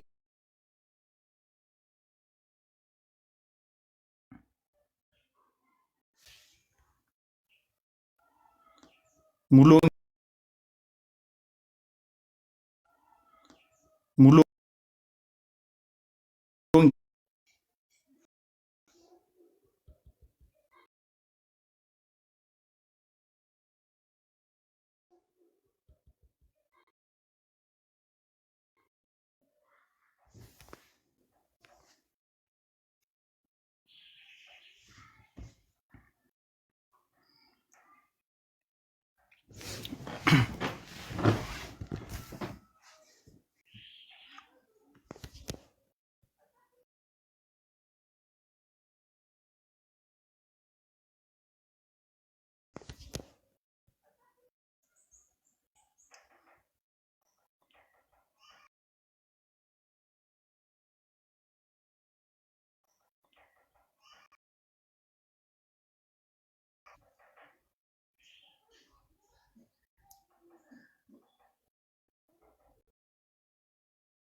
ባትሪ ዘግቶ ነው። በጣም ይቅርታ። ችግር ቻርጀር አምጥቼ እስክመጣ ድረስ ቆየሁ። ሶሪ። ችግር እሺ፣ ይቅርታ ወንድሞቼ፣ ቆየሁ። ታች ያላችሁም። እሺ፣ ቢኒዬ ሙሉ ወንጌል ነኝ አልከኝ ወንድሜ? አዎ፣ ሙሉ ወንጌል። በጣም ጥሩ። ጥያቄ ጠይቃለሁ፣ ደግሞ ጥያቄ ጠይቀኛለህ። እሺ፣ እሺ፣ እሺ። ስለ ንጥቀት ታምናለህ? እነጠቃለሁ ብለህ ታምናለህ? ያ በመጨረሻው ጊዜ ክርስቶስ ኢየሱስ ድጋሚ ወደ ምድር ሲመጣ ሙሉ ቤተክርስቲያንን አማኞችን ይዞ ይሄዳል ብዬ አስባለሁ። የኔ ጥያቄ የመጨረሻው ጊዜ የዓለም ፍጻሜ ከሆነ በፊት ነው ወይስ ከመሆኑ በኋላ? ያው የዓለም ፍጻሜ ከመሆኑ በኋላ ማለት ነው። ማለት ያው በጉ ድጋሚ ይመጣል፣ ቤተክርስቲያንን ይዞ ይሄዳል ማለት ነው። ግን የዓለም ፍጻሜ ማለት ከዛ በኋላ የለም፣ በቃ የመጨረሻው የፍርድ ቀን ማለት ነው። እኔ ጠየቅኩ፣ ንጥቀቱ የምትነጠቁት እናንተ ከዓለም ፍጻሜ ወይስ በኋላ? ከፍርድ ቀን በፊት ማለት ነው። በጣም አሪፍ። ከፍርድ ቀን በፊት ስትነጠቁ አንድ ቀን ከፍርድ ቀን በፊት ስትነጠቁ የጥፋት ልጅ የጥፋት ሰው ከመገለጡ በፊት ወይስ በኋላ? ከመገለጡ በፊት ማለት ነው የምትነጠቁት። ኦኬ፣ የምትነጠቁበት ዓላማ ምንድን ነው? የጥፋት ሰው የጥፋት ልጅ እንዲያገኛችሁ ነው? ኖ ላይክ ያው በጉ ከመጣ በኋላ ቤተክርስቲያንን ይዞ ከሄደ በኋላ 7 የሆነ አመታቶች አሉ። ላይክ በክርስትናቸው ያን ያክል ጠንካራ ያልነበሩ ተላልፈው የሚሰጡ ማለት እምነታቸው በደንብ ጠንካራ የሆኑት ድጋሚ ያው እድል የሚያገኙበት ማለት ነው። እናንተ ስትነጠቁ የጥፋት ልጅ ከመገለጡ በፊት ነው በኋላ ነበር? ጥያቄ እኮ የጥፋት ልጅ የሚባለው ሰይጣን አይደል? ሌላ እሱ ከመገለጡ በፊት በኋላ ንጥቀታችሁ? ከዛ በፊት ነው እንጂ። ከዛ በፊት ነው? አዎ። እሺ፣ እስቲ አንድ ክፍል እናንብብ። መጽሐፍ ቅዱስ ይዛል? ኦኬ፣ እሺ። የት ጋር ላውጣ? ይዛል። ተሰሎንቄ፣ ሁለተኛ ተሰሎንቄ ምዕራፍ 2 ላሳየህ። ካሜራ ያደርገውና ያው ምን ይላል? ሁለተኛ ተሰሎንቄ ምዕራፍ 2 ላይ እንዲህ ይላል። ያው ከቁጥር 1 ነገር ግን ወንድሞች ሆይ ስለ ጌታችን ስለ ኢየሱስ ክርስቶስ መምጣትና ወደ እርሱ ስለመሰብሰባችን በመንፈስ ወይም በቃል ወይም ከኛ እንደሚመጣ መልእክት የጌታ ቀን ደርሷል ብላችሁ ከአእምሯችሁ ቶሎ እንዳትናወጡ እንዳደነግጡም እንለምናችኋለን። ማንም በማናቸው መንገድ አያስታችሁ፣ ክህደቱ አስቀድሞ ሳይመጣና የዓመፅ ሰው እርሱም የጥፋት ልጅ ሳይገለጥ አይደርስምና ይላል። እሺ፣ የጌታ መምጣት ክህደቱ አስቀድሞ ሳይመጣና የዓመፅ ሰው የጥፋት ልጅ ከመገለጡ በኋላ ነው። ከዛ በፊት ጌታ አይመጣም እያልን ነው። አንተ ደግሞ ከተገለጠ ከመገለጡ በፊት ነው ትለኛለህ። እንግዲህ ሜይ ቢ እስኪ ሌሎች ክፍሎችንም በደንብ ያው ሪፈር አደርጋለሁ። ቴንኪው አያቸዋለሁ ሌሎች ክፍሎችን። ችግር የለውም። አሪፍ። እሺ ከዚህ ጋር አያዥ የመጨረሻ ጠይቅና ከዛ ወደ አንተ ጥያቄ ሄዳለሁ። የመጨረሻ ከዚህ ጋር አያዥ የምጠይቅህ ለምሳሌ ተነጠቃችሁ። ኦኬ ተነጠቃችሁ። ከዛ ወዴት ነው የምትሄዱት? ታውቀዋለህ የምትሄዱበትን? ያ ወደ መንግስተ ሰማያት ነው እንጂ ወደ መንግስተ ሰማያት ወደ አዲስቷ ሰማይና ምድር ነው የምትገቡት? ወደ አዲሲቱ ሰማይና ማለት ላይክ ገነት የሚባለው ነገር ማለት ነው። ገነት ነው የምትገቡት? ያ በጣም ጥሩ። ማቴዎስ ወንጌል ምዕራፍ 25 ላይ እንዲህ የሚል ቃል አለ። ማቴዎስ ወንጌል ምዕራፍ 25 ከቁጥር 31 እንዲህ ይላል፣ የሰው ልጅ በክብሩ በሚመጣበት ጊዜ ከእርሱም ጋር ቅዱሳን መላእክቱ ሁሉ በዚያን ጊዜ በክብሩ ዙፋን ይቀመጣል። አሕዛብም ሁሉ በፊቱ ይሰበሰባሉ። እረኛም በጎቹን ከፍየሎች እንደሚለይ እርስ በእርሳቸው ይለያያቸዋል። በጎቹን በቀኙ ፍየሎችን በግራ ቆማቸዋል። አሕዛብ የተባሉት እነማን ናቸው? ኦኬ እንግዲህ መጽሐፍ ቅዱስ እንትኖችን ስናይ አሕዛብ የሚባሉት ከእስራኤላውያን ውጭ የሆኑት አሕዛብ ነው የሚባሉት። ማለት ነው። አሕዛብ ማለት ከእስራኤል ወገን ውጭ የሆኑት ማለት ናቸው። የማያምኑ ማለት ነው ወንድሜ። ምናልባት ወይ አዲሱ ትርጉም አይሚን ወይ እንግሊዝኛውን ብናየው ብዬ አስባለሁ። አንዳንዴ መጽሐፍ ቅዱስ ኔሽን አሕዛብ የሚለው መጽሐፍ ቅዱስ ስንት ፍቺ ነው ያለው? ለምሳሌ ቅዱስ ዳዊት ከእስራኤል ውጭ የሆኑት በሙሉ ኢትዮጵያን ጨምሮ በሙሉ አሕዛብ ናቸው። ቆይ ስማኛ እንዴ፣ በመጽሐፍ ቅዱስ አሕዛብ ሁለት ትርጉም አለው። አንደኛው ያላመኑ ያልተገረዙ ምናምን የሚባሉት ናቸው አይደለ?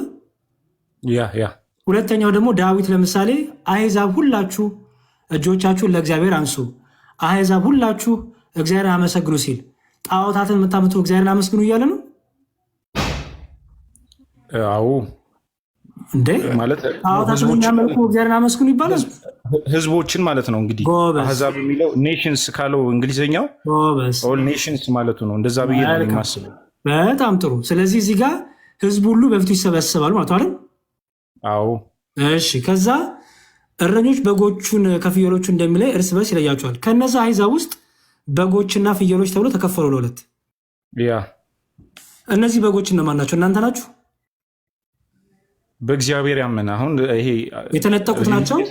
ሪሊጂየስ አናድርገው። አዎ በእግዚአብሔር ያመነ ቢኒያም ተነጥቀና ስላልከኝ ነው ወንድሜ። እናንተ ናችሁ ይሄ የተነጠቃችሁት ናችሁ። አዎ ያው ለፍርድ እኮ እንቀርባለን አይደለ? ሁሉም ሰው ለፍርድ ይቀርባል መጀመሪያ። ገነት ገብተናል እኮ አልከኝ እኮ ከዛ ይሄ እኔ ገነት እንገባለን ያልኩ ከዚህ በኋላ ማለት ነው፣ ከፍርድ በኋላ ማለት ነው። እኔ አልገባኝም ወንድሜ። ኦልሬዲ እኮ እናንተ ተነጥቃችሁ ይኸውልህ ባይዘወይ እነዚህ በግና ፍየት ያሉት ፍየሎች ያላመኑ ናቸው ወይስ ያመኑ ናቸው? ያላመኑ ማለት ነው። ኧረ ተው። ያ ላላመኑ ሰዎች ተርቤ አብልታችሁኝ ጠምቼ አጠጣችሁኝ ተብለው ይጠየቃሉ። ኦኬ ቁጥር ስንት ነው? 36 ነው። ተርቤ አብልታችሁኝ። ያላመኑ ሰዎች ይኸውልህ ለበጎቹ ለፍየሎቹም የቀረበው አንድ ጥያቄ ነው። እሱ ምንድን ነው? ተርቤ አብልታችሁኛል፣ ተጠምቼ አጠጣችሁኛል፣ እንግዳ ሆኜ ተቀብላችሁኛል፣ ታርዤ አልብሳችሁኛል፣ ታምሜ ጠይቃችሁኛል፣ ታስሬ ወደ መታችኋል። ይሄ ለሁለቱም የቀረበው ጥያቄ። ላላመኑ ሰዎች እንዴት አንድ አይነት ጥያቄ ይቀርባል ካመኑት ጋር? እንዴ ያላመኑ ሰዎች ይህን እንዲያደርጉ ይጠበቅባቸዋል እንዴ? ያው ማለት ለሁሉም እኮ ነው አይደለ? ትእዛዙ እንደዚህ ያድርጉ ለሁሉም ነው። ያላመኑ ሰዎች ጌታ ተርቤ አብልታችሁ ጠይቃችኋል? ያላመኑ እኮ በጌታ ስጀምር እስኪ አየዋለሁ። እሱም ክፍልም እስኪ ምን ጋር ነበረ? ማቴዎስ ስንት ነበር ያልከኝ? 18 ነው? 25 ማቴዎስ 25። ይሄ ክፍል አንብበው አታውቅም? በደንብ አልተማርኩም። ቸርች ስለ ዳግም ስለ ጌታ መምጣት በሱ ጊዜ በሚመጣ ጊዜ በግና ፍየሎችን ይለያቸዋል። ከዛ በኋላ የሚቀርብላቸው ጥያቄ ያው ተምረነዋል፣ ግን ያው አንዳንዴ በደንብ የኔም ደግሞ የቤት ስራ ከኔ የሚጠበቅ ነገር አለ በደንብ ማንበብ መቻል። ስትማረው ግን ፍየሎች አላመኑ ተብሎ ነው የተማርከው ማለት ነው አይደል? አንተ እኮ ነው ወንድሜ ፍየል ምን መሰለህ ምሳሌዎች አሉ አይደለ? ጌታ ኢየሱስ ክርስቶስ ምሳሌዎችን የሚጠቀምባቸው ምሳሌዎች አሉና ከነዛ ምሳሌዎች መካከል በጎቹ ላይክ ያመኑት የእግዚአብሔርን ትእዛዝ የሚከተሉት ያው መጽሐፍ ቅዱስ አንዳንዴ ሲጻፍ ኢየሱስ ክርስቶስ ሲናገር በጎቹ እንደዚህ ፍየሎቹ እንደዚህ ጨለማ እንደዚህ ብርሃን እንደዚህ እያለ ያው ብዙ ምሳሌዎችን ተጠቅመዋልና እኔ አሁን በዚህ አውድ እኮ ነው የምትፈታልኝ ወንድሜ። በዚህ አውድ መሰረት ፍየሎች የተባሉት ያላመኑት ናቸው ካልከኝ ክርስቶስ ያላመኑትን ፊቱ አቁሞ ተርቤ አብልታችሁኛል፣ ተጠምጬ አጠጣችሁኛል፣ እንግዳውኝ ተቀብላችሁኛል፣ ታርዤ አልብሳችሁኛል ብሎ ያላመኑት እንዴት ይጠይቃቸዋል? ምክንያቱም ያላመኑ ሰዎች ይሄን ማድረግ ይጠበቅባቸዋል እንዴ በጌታ ስም? እኔም እንዴት መሰለ መዝሙር ያሬድ በቃ እንደዚህ እናደርግ፣ ችግር የለውም። በደንብ አጥናውና ክፍሉን ፓስተርንም ጠይቀህ ይሄ ነገር እንዴት ይታያል? ምክንያቱም ሁለቱም የቀረበላቸው በጎቹም ፍየሎች የቀረበላቸው ጥያቄ አንድ ነው። ኦኬ ያላመኑ ከሆነ እንዴት አንድ ጥያቄ ቀረበላቸው? ምክንያቱም ላላመኑ ሰዎች ከመነሻው ምን አልከኝ? አንተ እንዴት ነው የምትገነዘበው? ኦኬ እኔ እንትን እለዋለሁ አያዋለሁ ሜይ ቢ ያንተን መረዳት እና እንዴት እናንተ እንደተማራችሁት ምናልባት ብትገልጽልኝ። ያላመኑ ሰዎች እኮ ስላላመኑ ራሱ ከመነሻውም ተፈርዶባቸዋል። ይሄ ጥያቄ አይቀርብላቸውም ወንድሜ። ይሄ ጥያቄ የሚቀርበው አምነው በክርስቶስ አምነው ግን ፍሬ አላፈሩ፣ አምነው ክርስቶሳዊ ሕይወት የሌላቸው ዝም ብለው ስሙን ይጠራሉ ግን ክርስቶሳዊ ሕይወት የሌላቸው ፍቅረ እግዚአብሔርና ፍቅረ ቢጽ ወይም ሕጎች በሁለት ይከፈላሉ። አንደኛው እግዚአብሔርን በፍጹም ልብ፣ በፍጹም ሀሳብ፣ በፍጹም መንፈስም መውደድ፣ ሁለተኛ ደግሞ ባልንጀራ እንደ ራስ አድርገህ መውደድ አይደለ? ስለዚህ ባልንጀራቸውን ያልወደዱ እምነት አለኝ የሚሉ ክርስቶስን አውቄያለሁ የሚሉ ግን ደግሞ ክርስቶስን በመምሰል ሕይወት የማይመላለሱ በጽድቅ ስራ በጽድቅ ፍሬ የማይገለጡ ጌታ የማያውቃቸው ሰው ግን የሚያውቃቸው። ስለዚህ ጌታ ምን ያደርጋል? እነዚህን ያመጣና እናንተን ሂዱ ወግዱ ከኔ ዞሩ ይላቸዋል ማለት ነው። ምክንያቱም ያላመኑማ ሲጀመር ባለማመናቸው በእግዚአብሔር ልጅ ውስጥ በእግዚአብሔር ስላላመኑ ኦልሬዲ ተፈርዶባቸዋል እኮ አይደል? ኦልሬዲ ተፈርዶባቸዋል። ያ ግን አሁን እዚህ ጋር የተፈረደባቸውን ሰዎች አምጥተህ ተርቤ አብልታችሁ ያብለህ ጠይቃለህ እንዴ? እሺ አንድ ጥያቄ ልጠይቅህ። እሺ እነዚህን ሰዎች ወግዱ የሚላቸው ከሆነ የማይፈልጋቸው ከሆነ ለምን ለፍርድ ያቀርባቸዋል? ከመጀመሪያው ለምን ያመኑ ስለሆኑ ያመኑ ናቸው። አየህ መጽሐፍ ቅዱስ እንዲላል ይሆን ያዕቆብ ጋር ያሉን ምናልባት ታስታውሰዋለህ? አሁን ከመሄዳችን በፊት ሌላም ላሳየህ አንድ እንዲያውም ምን እያልኩ እንደሆነ ሞር ክሊር እንዲሆንልህ አንድ ክፍሎች ላንበብልሽ፣ ከዛ ወደ አንተ ጥያቄዎች ሄዳለሁ። ችግር የለውም። እሺ እዚህ ሁለተኛ ቆሮንቶስ ላይ ምዕራፍ 5 ቁጥር 10 ላይ እንዲህ ይላል። ሁለተኛ ቆሮንቶስ ምዕራፍ 5 ቁጥር 10 ሁለተኛ ቆሮንቶስ ምዕራፍ 5 ቁጥር 10 ለቆሮንቶስ ክርስቲያኖች የጻፈ ነው። እሺ ምን ይላል? መልካምም ቢሆን ወይም ክፉ እንዳደረገ እያንዳንዱ በስጋ የተሰራውን በብድራት ይቀበል ዘንድ ሁላችን ይላል። አየው በክርስቶስ በፍርድ ወንበር ልንገለጥ ይገባናል ይላል። አየው አንዴ ድገምልኝ። መልካም ቢሆን ወይም ክፉ እንዳደረገ እያንዳንዱ በስጋ የተሰራውን በብድራት ይቀበል ዘንድ ሁላችን በክርስቶስ በፍርድ ወንበር ልንገለጥ ይገባል። ራሱንም ጨምሮ ማለት አየው ለአመኑ ክርስቲያን ጻፈ ነው። አየው ስለዚህ እነዛ ማቴዎስ ወንጌል ምዕራፍ 25 ላይ በጌታ ፍርድ ወንበር ፊት የቆሙት እነማን ናቸው ማለት ነው? እናንተ አምነናል ብላችሁ ግን ደግሞ ምን ያላላችሁ የጌታችሁ የካዳችሁ በህይወት የማትኖሩ በፍሬ የማትኖሩ ተብለው ወደ ፍርድ ሄዳሉ። ያላመኑማ ከመነሻውም ምን ተብለው ነው የሚጠየቁት? ወንድሜ ላላመነ ሰው የምጠይቀው አላበላኸኝም አላጠጣኝ ነው ወይስ አላመንክብኝም ነው? ማለት ለምን እንደዛ ከሆነ ለምን ይፈረድባቸዋል? ኦልሬዲ ለምን በፍርድ ዙፋን ፊት ለምን ይቀርባሉ? ይሁን መልካም ፍሬ ስላላፈሩ ነው ወንድሜ። ክርስቲያን ሆኖ መልካም ፍሬ ስላላፈሩ አልካዱም እኮ ግን እንደማይጸድቁ ግልጽ ነው። አሁን አንተ እዚህ ጋር እያልከኝ ያለኸው አሁን እነዚህ ሰዎች ተርበው አላበሉትም፣ ተጠምቶ አልሰጡትም። የጽድቅ ስራ ያው ዝም ብለው ኢየሱስ ኢየሱስ ይላሉ፣ የእግዚአብሔርን ስም ይጠራሉ። ነገር ግን መንፈሳዊ ፍሬያቸው አልተገለጡም። ይህን ፍታለኝ። እሺ ቆይ ገላትያ ላይ በቀላሉ ላስረዳ። ገላትያ 5 ላይ እንዲህ ይላል። ገላትያ 5 ላይ 22 የመንፈስ ፍሬ ፍቅር፣ ደስታ፣ ከላይ መዳራት፣ የስጋ ስራ የተገለጠ ነው፣ እርሱም ዝሙት፣ ርኩሰት። ይሄ ጻፈው ለማን ነው? ላመኑ ስላላመኑ? ያው ያመነ ሰው እኮ ይሄ ባህሪ የለውም። ያመነ ሰው የጠየቁ ይሄን መልእክት የጻፈው ቅዱስ ጳውሎስ ላመኑ ወይ ስላላመኑ? ለሁሉም ነው። ለሁሉም ነው የተጻፈ አይደለም? ለሁሉም አይደለም ወንድሜ። እንዴ ቅዱስ ጳውሎስ መልእክት ሲጽፍ ለዳኑ ክርስቲያኖች ነው የሚጽፈው? ለገላትያ ክርስቲያኖች፣ ለቆሮንቶስ ቤተክርስቲያኖች፣ ለሮሜ ክርስቲያኖች የሚጽፈው? ያ ደብዳቤው ለዛ ነው። ግን ያው እንትና አባባል እኔ እንደ ወንጌል ማለት ነው። እንደ ወንጌል ያው ለሁሉም ነው የተጻፈ። ግን በዛ ሰዓት ጳውሎስ የጻፈው በእርግጥ ለገላትያ ቤተክርስቲያን፣ ቆሮንቶስ ሲሆን ለቆሮንቶስ ቤተክርስቲያን። በጣም ጥሩ።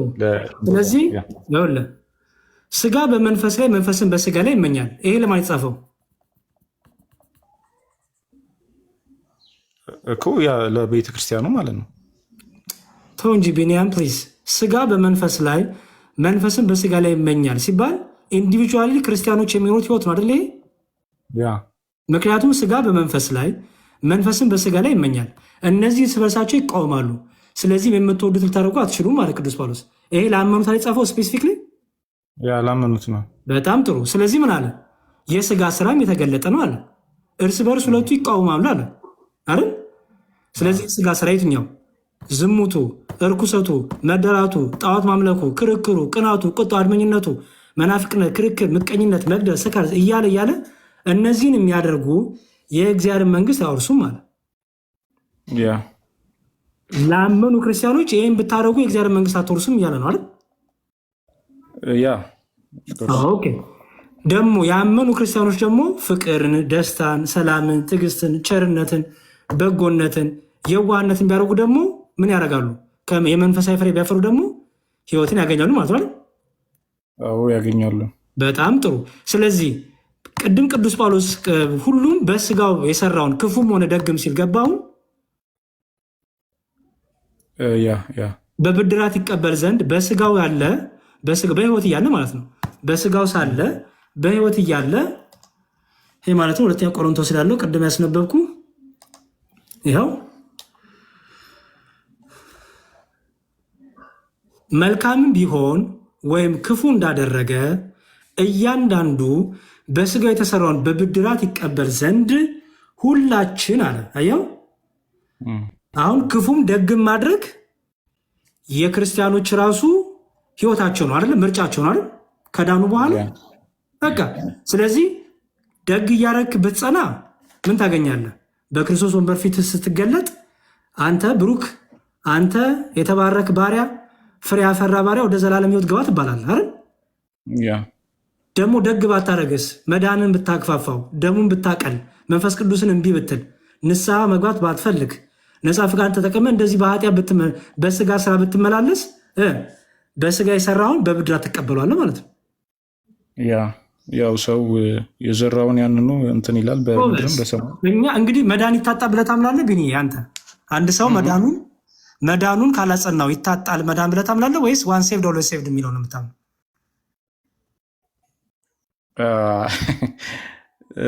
ያው ወይ እንግዲህ ፐርሰናል ነው።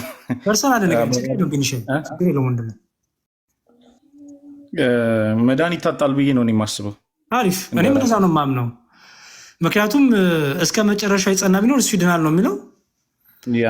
መዳን ይታጣል ብዬ አምናለሁ። ሰው መዳኑን ካልጠበቀው ካላጸናው፣ በመንፈሳዊ ፍሬ በንስሐ ካላጸናው ከግቡ ይቆርጣል። እንደዛ ነው እኔ የማስበው። እንደዛ ነው የማስበው። ስለዚህ ቅድም የሰጠውን የቤት ስራን ስራና የፎል አድርጌ ያለው ብዬ በውስጥም ቢሆን እናወራለን። የመጀመሪያው ስለ ንጥቀት የጥፋት ልጅ ከመምጣቱ ምክንያቱም እኛ በንጥቀት ያለውን ቪው እነግርሃለሁ በሌላ ቀን። እኛ በንጥቀት አምናንም፣ ኦርቶዶክሳውያን በንጥቀት አናምንም። ሰዎች ያምናሉ የተለያየ እምነት ያሉ፣ እኛ ግን አናምንም። ምክንያቱም ጌታ ለመጨረሻ ጊዜ ይመጣል። የዛን ጊዜ በቃ የዓለም ፍጻሜ ይሆናል ብለን እናምናለን። ይሄ 1000 ዓመት የሚለው ምን የሚለው በእኛ የምንረዳው በቤተክርስቲያን አባቶች የምናስቀምጠው ትምህርት አለ። እሱም በሌላ ቀን እናወራለን። ለአንተ ግን የሰጠው የቤት ስራ ምንድን ነው? የጥፋት እንትን ነው ገብቷል። ይሄ ዮሐንስ ራእይ ትንሽ ከበድ ይላል። ጥናት ይፈልጋል፣ በጣም ያ ጥናት ይፈልጋል። እና ላይክ አሁን አንዳንዴ የእኔ አቋም ሜይ ቢ ያን ያክል ዮሐንስ ራእይ ጋር በደንብም ስላላየሁትኝ ትንሽ እንትን ይላል። እንደዚህ ስለ ንጥቀቱ ኢቭን ያው እርስ በርስ የየሰው ቪው ይለያያል። አንድ እንትን ላይ ሆኖ የሰው ቪው ይለያያል። ሞር ከኔ ይልቅ ሌሎች ሰዎችን ከእነሱ ጋር በደንብ ዲል ብታደርግ አሪፍ ነው። ለእኔ ችግር የለውም። ለአንተ ነው እየነገርኩ ያሉት ወንድሜ። አንተ ራስህ ግን ዩ ሃቭ ቱ ሰርች መጠየቅ አለብህ አይደል? መጠየቅ ፓስተርህንም ሆነ ማንም ጠይቀህ እስቲ ያስረዱኝ። እዚህ ጋር ቆላ እንትን ላይ ሁለተኛ ምንድነው ቆላሲያስ ላይ ሁለተኛ መልእክቱ ላይ የጥፋት ልጅ ሳይገለጥ ጌታ አይመጣም ይላል። ከተገለጠ በኋላ ነው ይመጣ ይላል። እኛ ደግሞ ሳይገለጥ ነው የምንነጠቀው እንላለን። ይመጣል ሊወስዳል የምንለው ይሄ ነገር ተጋጨብኝ፣ አስረዱኝ በላቸው። ከዛ ፕሊዝ መልሱን መስጠት ፈልጋለሁ ምን እንዳሉ።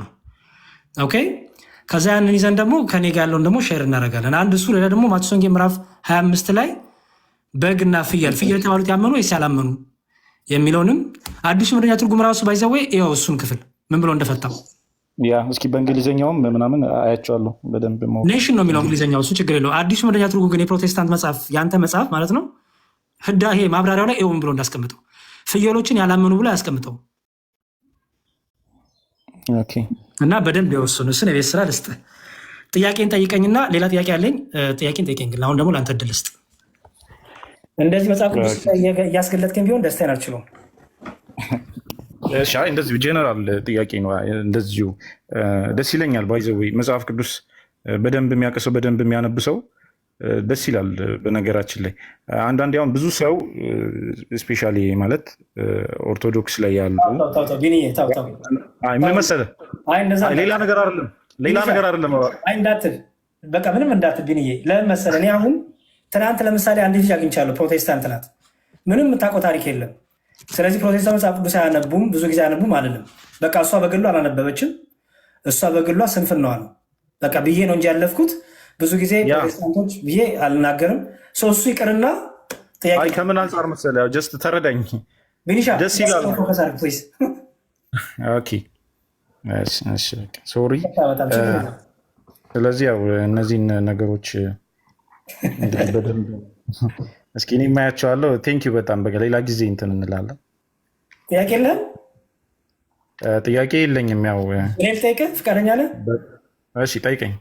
አይ ቢኒሻ እኔ ግን አንተን በጣም ተመችተኛል። ቱ ቢሆንስ እሺ በቃ እኔ እናንተ ኢቻዘር ፎሬቨር ነው የምንሆነው ከዚህ በኋላ። እሺ ቢኒዬ ስለ ቁርባን እስኪ ያለህን አመላከት ንገረኝ። ቅዱስ ቁርባን እውነተኛ የጌታ ስጋን ነው ደም ነው ብለህ ታምናለህ? አይደለም። እውነተኛ ካልሆነ ምንድን ነው? ምሳሌ ነው የምናስታውስበት እንደ ምሳሌ እንደማለት ነው። ኖ አሁን ይኸውልህ ማስታወስ ሌላ ነው። ራሱ አክቹዋሊ ህብስቱና ጽዋው የጌታ ስጋና ደም ነው ብሎ ማመንና ማሰብ የተለያየ ነው። እኔ ጠየቅኩህ አሁን የአንተን እሳቤ ምንድነው ሳይሆን አንተ ያ ህብስት እና ያ ጽዋ የጌታ እውነተኛ ስጋና ደም ነው ብለህ ታምናለህ ወይስ ምሳሌ ነው ብለህ ነው የምታምነው? ምሳሌው ነው እንጂ አይደለም። ያ እሺ። ስለዚህ የዘላለም ህይወት አይሰጥም። ከህይወት ጋር የተገናኘ ጥቅም የለውም። ከህይወት ጋር የተገናኘ ጥቅም የለውም። ያው ህይወት በማመን ነው። ችግር የለውም። ዮሐንስ ወንጌል ምዕራፍ 6 ላይ ዮሐንስ ወንጌል ምዕራፍ 6 ባይዘወይ ከፕሮቴስታንቱ ጋር የለየን ትምህርት ይሄ ነው። የድንግል ማርያም አማላጅነት፣ የመላእክት አማላጅነት ከዚህ በኋላ ይመጣ ነው። ትልቁ ጸባችን ከፕሮቴስታንት ወንድሞቻችን ጋር ይሄ ነው። ጥምቀት ላይ ቁርባን ላይ ያለው ክፍተት ማለት ነው። ኦኬ እንዲህ ይላል ጌታ ዮሐንስ ወንጌል ምዕራፍ 6። እሺ እንግዲህ ክፍሉን ታውቋለህ ብዬ አስባለሁ። ስለ መና ነገራቸው። መናው በልተው እንደሞቱ ነገራቸው። ከዛ በኋላ እንዲህ ብሎ መጣ ጌታ የህይወት እንጀራ እኔ ነኝ። አባቶቻችሁ በምድረ በዳ መና በሉ ሞቱ። ሰው ከእርሱ በልቶ እንዳይሞት ከሰማይ አሁን የወረደው እንጀራ ይህ ነው። ከሰማይ የወረደው እንጀራ እኔ ነኝ። ሰው ከዚህ እንጀራ ቢበላ ለዘላለም ይኖራል።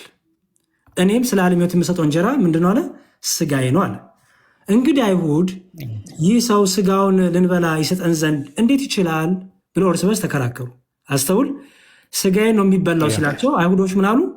እንዴት ስጋውን ሊሰጠን ይችላል ብለው አጉረመረሙ። እነዚህ እንግዲህ ምን ሆነ ያላመኑ ናቸው አይደል አይሁዶች። እነሱ ሲያጉረመርሙ ቢውሉ ቢያድሩ የእነሱ ማጉረመረም እውነት አይሆንም አይደል? ኦኬ። ስለዚህ ኢየሱስ እንዲህ አላቸው። ሲያጉረመርሙ አውቆ ምን አላቸው? በቃ ከበዳችሁን ይቅር አላለም። ያለው ምንድነው? እውነት እውነት እላችኋለሁ የሰው ልጅ ስጋ ካልበላችሁ አለ። እንዲሁም አጠነከረው። የሰው ልጅ ስጋ ካልበላችሁ ደሙንም ካልጠጣችሁ በራሳችሁ ሕይወት የላችሁም አለ። ኦኬ። ምን ካላላችሁ? ካላመናችሁ አይደለ። የሰው ልጅ ስጋ ካላመናችሁ ደሙንም ካላመናችሁ ያለው የሰው ልጅ ስጋ ካልበላችሁ ካልጠጣችሁ ብሎ ብሉ ጠጡ አለና ስጋዬን የሚበላ ደሜን የሚጠጣ የዘላለም ሕይወት አለው፣ እኔም በመጨረሻው ቀን አስነሳዋለሁ። ስጋዬ እውነተኛ መብል ደሜም እውነተኛ መጠጥ ነውና ስጋዬን የሚበላ ደሜን የሚጠጣ በእኔ ይኖራል፣ እኔም በእርሱ እኖራለሁ አለ። አሁን ቢንዬ ጥያቄ፣ ጌታ ስጋዬና ደሜ ብሎ የጠራውን ብሉ ጠጡ ተብሏል አይደለ? ያ ስጋዬ ደግሞ እውነተኛ ነው፣ ደሜም እውነተኛ መብል ነው ያለው። አስተውል፣ መብል። ኦኬ። መብል ማለት የሚበላ የሚጠጣ ነው አይደል? ያ ግን ላይክ አሁን ይሄንን እኔም እንዴት መሰለ የምረዳው? እሺ እኔ የህይወት እንጀራ ነኝ እያለ ነው አይደለ? እውነት ነው። እዚህ ጋር የሚያወራ ስለ ላይክ በምሳሌነት ተጠቀምበት እንጂ ስለ ቅዱስ ቁርባን ነው የሚያወራ ብዬ እኔ ምናምን አልተረዳሁትም። ስለ እምነት ነው የሚያወራ ማለት እንድንከተል መዳን ከክርስቶስ ውጭ ችግር የለውም። እንደዛ ነው። እውነተኛ መብል ደሜ እውነተኛ መጠጥ ነው ሲል መብል ማለት ማለት ነው የሚበላ ማለት ነው። ያ መጠጥ ነኝ ሲልስ ኖ። አሁን እኮ ምን መሰለህ፣ አሁን እዚህ ጋር የተናገረበት ምሳሌ ነው እንጂ ስለ እምነት እኔ የህይወት እንጀራ ነኝ እያለ ነው። የህይወት እንጀራ እኔ ነኝ እያለ ነው እንጂ እዚህ ጋር ስለ ቅዱስ ቁርባን እያወራ አይደለም። ምክንያቱም ምን መሰለህ፣ ያን የህይወት እንጀራ ምን አድርጉን ያለው? እመኑን ያለው ወይስ ብሉ ጠጡን ያለው? የገለጠበት ምሳሌ ነው። እኔ የህይወት እንጀራ ነኝ ሲል ስለ መብልና ስለ መጠጥ አይደለም፣ ስለ ሪያሊቲው ስለ ሊትራል ስለምናየው ስለ ቅዱስ ቁርባን አይደለም እዚህ ጋር እያወራ ያለው። ከኔ ውጭ መዳን በሌላ በማንም የለም እያለ ነው። እሺ ምሳሌ የሚል ሀሳብ አለ እዚህ ውስጥ። ጌታ የጌታ የስጋው ምሳሌ አለ እንዴ? እንዴት አንድ ሰው ሳያምን ቅዱስ ቁርባን እንትን ሊል አይችልም? ኖ እሱ አለ ወንድሜ። ጥያቄ ስለ አንተ ምን ብለህ አይወለም። ስለ እምነት የጠየቁ እኔ ህብስቱ የጌታ ስጋ ነው ወይ? ደሙ የጌታ ቁርባን ደም ነው ወይ? ጽዋው ነው የጠየቁ። ኦኬ እሺ፣ በዚህ መልኩ ደግሞ ልሞክር። ጌታ ስጋ የሚለው ስንት ስጋ ነው? ጌታ ስጋዬና ደሜ ሲል ስንት ስጋ ነው? ደሜና ስጋ የሚለው ሁለት ወይስ አንድ? አንድ ነው እንጂ አንድ ነው። እሺ ማቴዎስ ወንጌል ምዕራፍ 26 ማቴዎስ ወንጌል ምዕራፍ 26 ቁጥር 26 እንዲህ ይላል። ምን ይላል መሰለ? ሲበሉም ኢየሱስ እንጀራን አንስቶ ባረከ፣ ቆርሶም ለደቀ መዛሙርቱ ሰጠና እንካችሁ ብሉ፣ ይህ ስጋዬ ነው አለ። እዚህ ጋር ስጋዬ ብሎ የጠራው ምኑ ነው? ቆርሶ የሰጣችሁን ማለት ነው። ህብስቱን ማለት ነው። ህብስቱን ዮሐንስ ወንጌል ላይ ስጋ ያለው ምኑ ነው?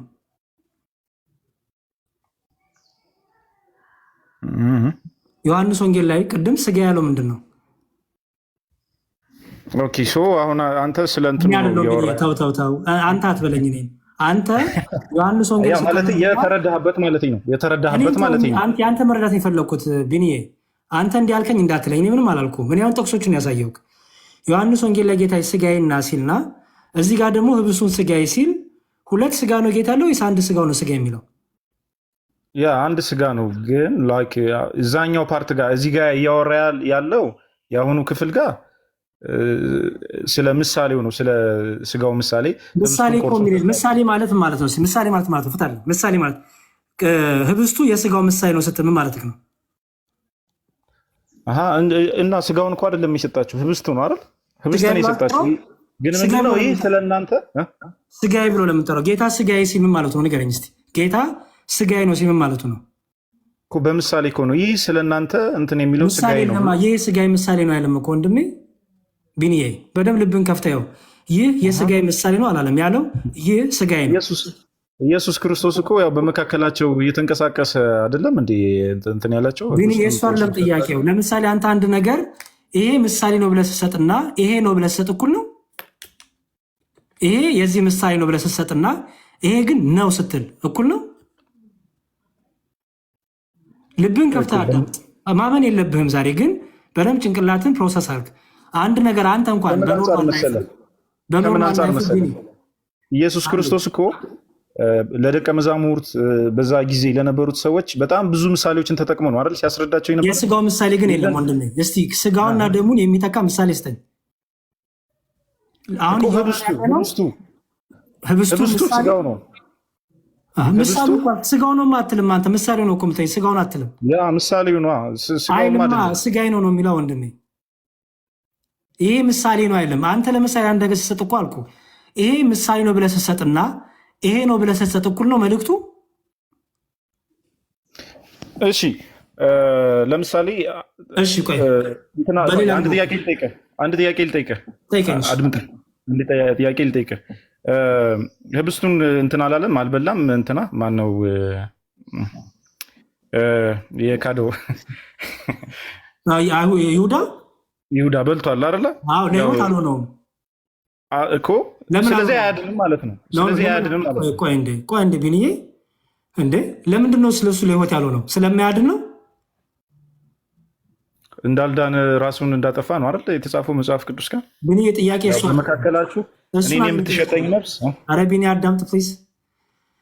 ይሁዳ ያልዳነው ቅዱስ ቁርባኑ ስለማያድነው ነው ወይስ እርሱ በመዘጋጀት በማመን ህይወት ይሆነኛ ብሎ ባለመቀበሉ ነው? አሁን እኮ ምን መሰለህ ወይ ቢኒ፣ አሁን አንዴ ቢኒ፣ ለ11 ሐዋርያት የጌታ ስጋና ደም ህይወት ሆናቸዋል አልሆናቸውም? ሆኗቸዋል። ግን አምነዋል ማለት ያ ስጋው ሳይሆን ማመናቸው። አንዴ ስማ፣ ማመናቸው። ለዛኛው ስለ ይሁዳ ህይወት ሆኖታል? ህይወት አልሆነውም። ህይወት ያልሆነው ለጌታ ስጋና ደም ስለማያድን ነው ወይስ እርሱ ለጌታ ስጋና ደም የሚገባውን ህይወት ስለሌለው ነው? የሚገባው ህይወት ስለሌለው ዝም ብሎ ነው። በጣም ጎበዝ። እሱም ከተስማማን አሁን ተመለስና እዚህ አንደኛ ቆሮንቶስ ላይ 10:16 እንዲህ ይላል። እሺ ያው የምንባርከው የበረከት ጽዋ ከክርስቶስ ደም ጋር ህብረት አለው አይደለምን? የምንቆርሰውስ እንጀራ ከክርስቶስ ስጋ ጋር ህብረት አለው አይደለምን? ይላል። አሁን አስተውል። የምንባርከው የበረከት ጽዋ ያለው ምኑን ነው? ወይኑን አይደል? ከምን ጋር ህብረት አለው አለ? ከክርስቶስ ደም ጋር። በጣም መልካም። ክርስቶስ ደም ተብሎ እውነተኛ ደሙ አይደል? ምሳሌ ነው እንግዲህ እኔ እንደዛ ነው። የክርስቶስ ደም ተብሎ ምሳሌ አለ። ያው ምን ጽዋውን ማለት እኮ ነው፣ ደሙን ማለት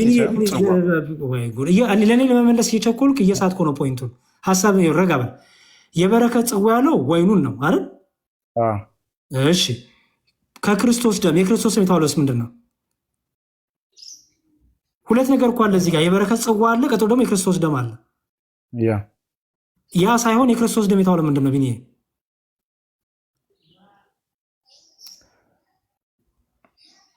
ግልጽ አልሆነልኝም። የምንባርከው የበረከት ጽዋ ከክርስቶስ ደም ጋር ህብረት አለው አይደለምን? የምንቆርሰው እንጀራ ከክርስቶስ ስጋ ጋር ህብረት አለው አይደለምን ይላል። እሺ የምንቆርሰው እንጀራ አሉት ህብስቱን ነው አይደል? የክርስቶስ ስጋ የተባለውስ ምንድን ነው? ያው የራሱ የክርስቶስ ስጋ ማለት ነው። ቀራንዮ የተቆረሰልን ስጋ አይደል? ለረታል። በጣም ጥሩ። ህብስቱ ከክርስቶስ ስጋ ጋር ምን አለው ይላል? ህብረት አለው። በጣም ጥሩ። ይሄ ህብረት ምሳሌያዊ ህብረት ወይስ የእውነት ህብረት? ምሳሌያዊ ህብረት። አንተ ከእግዚአብሔር ጋር ያለ ህብረት ምሳሌያዊ ህብረት ወይስ የእውነት ህብረት? የእውነት ህብረት። እሺ አየኸው፣ የአንተና የእግዚአብሔርን ዩኒየን የእውነት አልከው። የክርስቶስ እውነተኛ ስጋ ከህብስቱ ጋር ያለውን ግን ህብረት ምሳሌ አልከው። ማን እንደዛ ብላ ፍትህ አለ ወንድሜ? ምክንያቱም እውነተኛ ጌታ ስጋ ከህብስቱ ጋር በምሳሌ ህብረት እንዲያው ህብረት ያለው ምሳሌ ይባላል ወንድሜ? ህብረት እያለው ምሳሌ ትላለህ?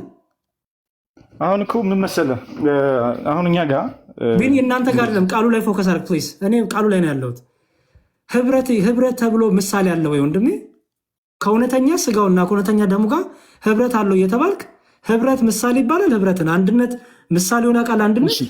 ዋናው ፖይንታችን ቅዱስ ቁርባን አንተ ያድናል ነው አይደለም? እኔ ስለ ፖይንቱ አይደለም ስለ ቃሉ ላይ ታማኝ ነው። እኔ ዋና ፖይንት ህብረት አለው ማለት ነው ቢኒ እኮ ህብረት አለው ማለት እኮ ላይክ በምሳሌ ያንን አንተ ሴንስ ማድረግ መቻል አለብህ። እኔ ሴንስ አላደረግ በመጽሐፍ ቅዱስ የክርስቶስ ስጋ አንተ ከእግዚአብሔር ጋር ያለ ህብረት ምሳሌ አይደለም እኮ አልከኝ። ምክንያቱም ምሳሌያዊ ከሆነ እውነተኛ ካልሆነ ምሳሌ ማለት እውነተኛ ያልሆነ ማለት እኮ ነው ቢኒ። ምሳሌ እኮ ማለት በዛ መሰረት አንተ ግን ያንን ነገር የምትረዳው እንደ እውነት። ለምን እንደሱ ከሆነ አንተ ለምን ከእግዚአብሔር ጋር ያለህን ህብረት ምሳሌ አትለው?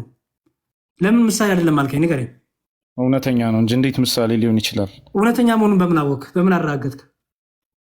ስለማምን ነው። በጣም ጎበዝ። ስለዚህ እውነተኛ ነው ያልከው ለምንድን ነው? ስለምታምን። ቀጥሎ ደግሞ እውነተኛ ካልሆነ ከእግዚአብሔር ጋር ህብረት ስለሌለህ አይደል? አሁን ወደ እንትናችን እንሂድ። ወደ ከእግዚአብሔር ጋር ቆይ ቢኒ፣ ከእግዚአብሔር ጋር የእውነት ህብረት ከሌለህ ከእግዚአብሔር ጋር አንድ መሆን ትችላለህ? አትችልም። እሺ፣ ይህ ቅዱስ ቁርባን ከእውነተኛ ስጋው ጋር ህብረት ካልሆነው የጌታ ስጋ ይባላል? አሁን እኮ በቃ ቢኒዬ በደንብ መርምረሽ አጥንተህ ከወንድሜ በደንብ ክፍሉን አንብበህ በሌላ ቀን እንገናኛለን። እሺ መልስልኝ። እሺ ቅዱስ ቁርባን እንዴት ነው ያድናል ብላችሁ እናንተ እንዴት ታስባላችሁ? ጌታ ያድናል ስላለ ዮሐንስ ወንጌል ምዕራፍ 6ኛ ምሳሌ ነው ምናምን ብለን አናምነው። በቃ ጌታ ስጋዬ ነው ብሏል። ስጋዬን የበላ ደሜን የጠጣ የዘላለም ሕይወት አለ ብሏል። ልጨርስላ ወንድሜ፣ የዘላለም ሕይወት አለ ብሏል። አሜን ብለን እንቀበላለን። ምንም አናሽ ሆነም ነው። አሜን የዘላለም ሕይወት እናገኛለን ብለን እናምናለን። ቆሮንቶስ ላይም ቅዱስ ጳውሎስ ባይዘው ወይ እሺ ያላመነ ሰው ግን ቅዱስ ቁርባንን አይወስድም ማለት ነው። ያላመነ ሰው ቢወስድ ለራሱ ዕዳና ፍዳ በደል ለራሱ ቅጣት ይወስዳል። ምክንያቱም ሳያምንበት ስለወሰደው ዕዳና በደል ውስጥ ቅጣት ውስጥ ይከተዋል። ባይዘው ይኸው ላሳይ ማስረጃውን። ስለዚህ መጀመሪያ መሰረቱ ምንድነው? እምነት ነው ማለት ነው። እምነት ይኸው ለወንድሜ ሲጀመር የሚያስቀጣ አንዴ ስማኝ፣ የሚያስቀጣ ቅድም ምን አልኩ? ቅዱስ ቁርባኑ ራሱ መጀመሪያ የጌታ ስጋና ደም ነው። መጀመሪያ አንተ አመንክም አላመንክም ነው። ሲመጣ ራሱ ነው ብለህ ነው የምትቀበለው። ምሳሌ ነው ብለህ አይደለም። የኛ ነው የምነግርህ። ኦልሬዲ ቅዱስ ቁርባኑ ኦኬ የጌታ ስጋ ነው። ሲዘጋጅ ሲመጣ እኔ ጋራ የጌታ ስጋ ነው። እኔ ስወስደው ግን በመጠራጠር በመካር ከወሰድኩት ፍርድ ይሆንብኛል እኔ። ምክንያቱም የሆነውን አልሆነም ብዬ ህይወት የሚሰጠውን ህይወት አይሰጥም ብዬ የጌታ ስጋ አይደለም ብዬ ስለተቀበልኩኝ ለእኔ ህይወት አሁንኝም እንዲሁም ፍርድ ያመጣብኛል። ቅዱስ ጳውሎስ ይህን የተናገረው እንዲህ አለ። ይሆን ላሳየ አይቋ እንደዛማ አይደለም። አንተ እንዳልከው አይደለም የሚለው እኔ እንዳልኩት ነው የሚለው። ምክንያቱም አንተ ያልከውና እሱ ያለው አይገናኝም። በደንብ ይኸው አንተ የምትለው ምንድን ነው? ማመንክ ነው እያልክ ነው። እኔ ደግሞ ነው ራሱ ክቡር ስጋው ከማመን በፊት አንተ ክቡር ስጋ ነው የጌታ ስጋ ነው። አንተ ባለማመን አንተን የምትጎዳውና የምትቀጣበት በመብላት ሳታምነው። ኦኬ ላሳይ። ኦፍኮርስ ግልጽ እኮ ነው። ተስማምተናል እኮ በዚህ። ታዲያ ቅድም መጀመሪያ የኔ ማመን ነው እውነት የሚያደርገው ለምን አልከኝ?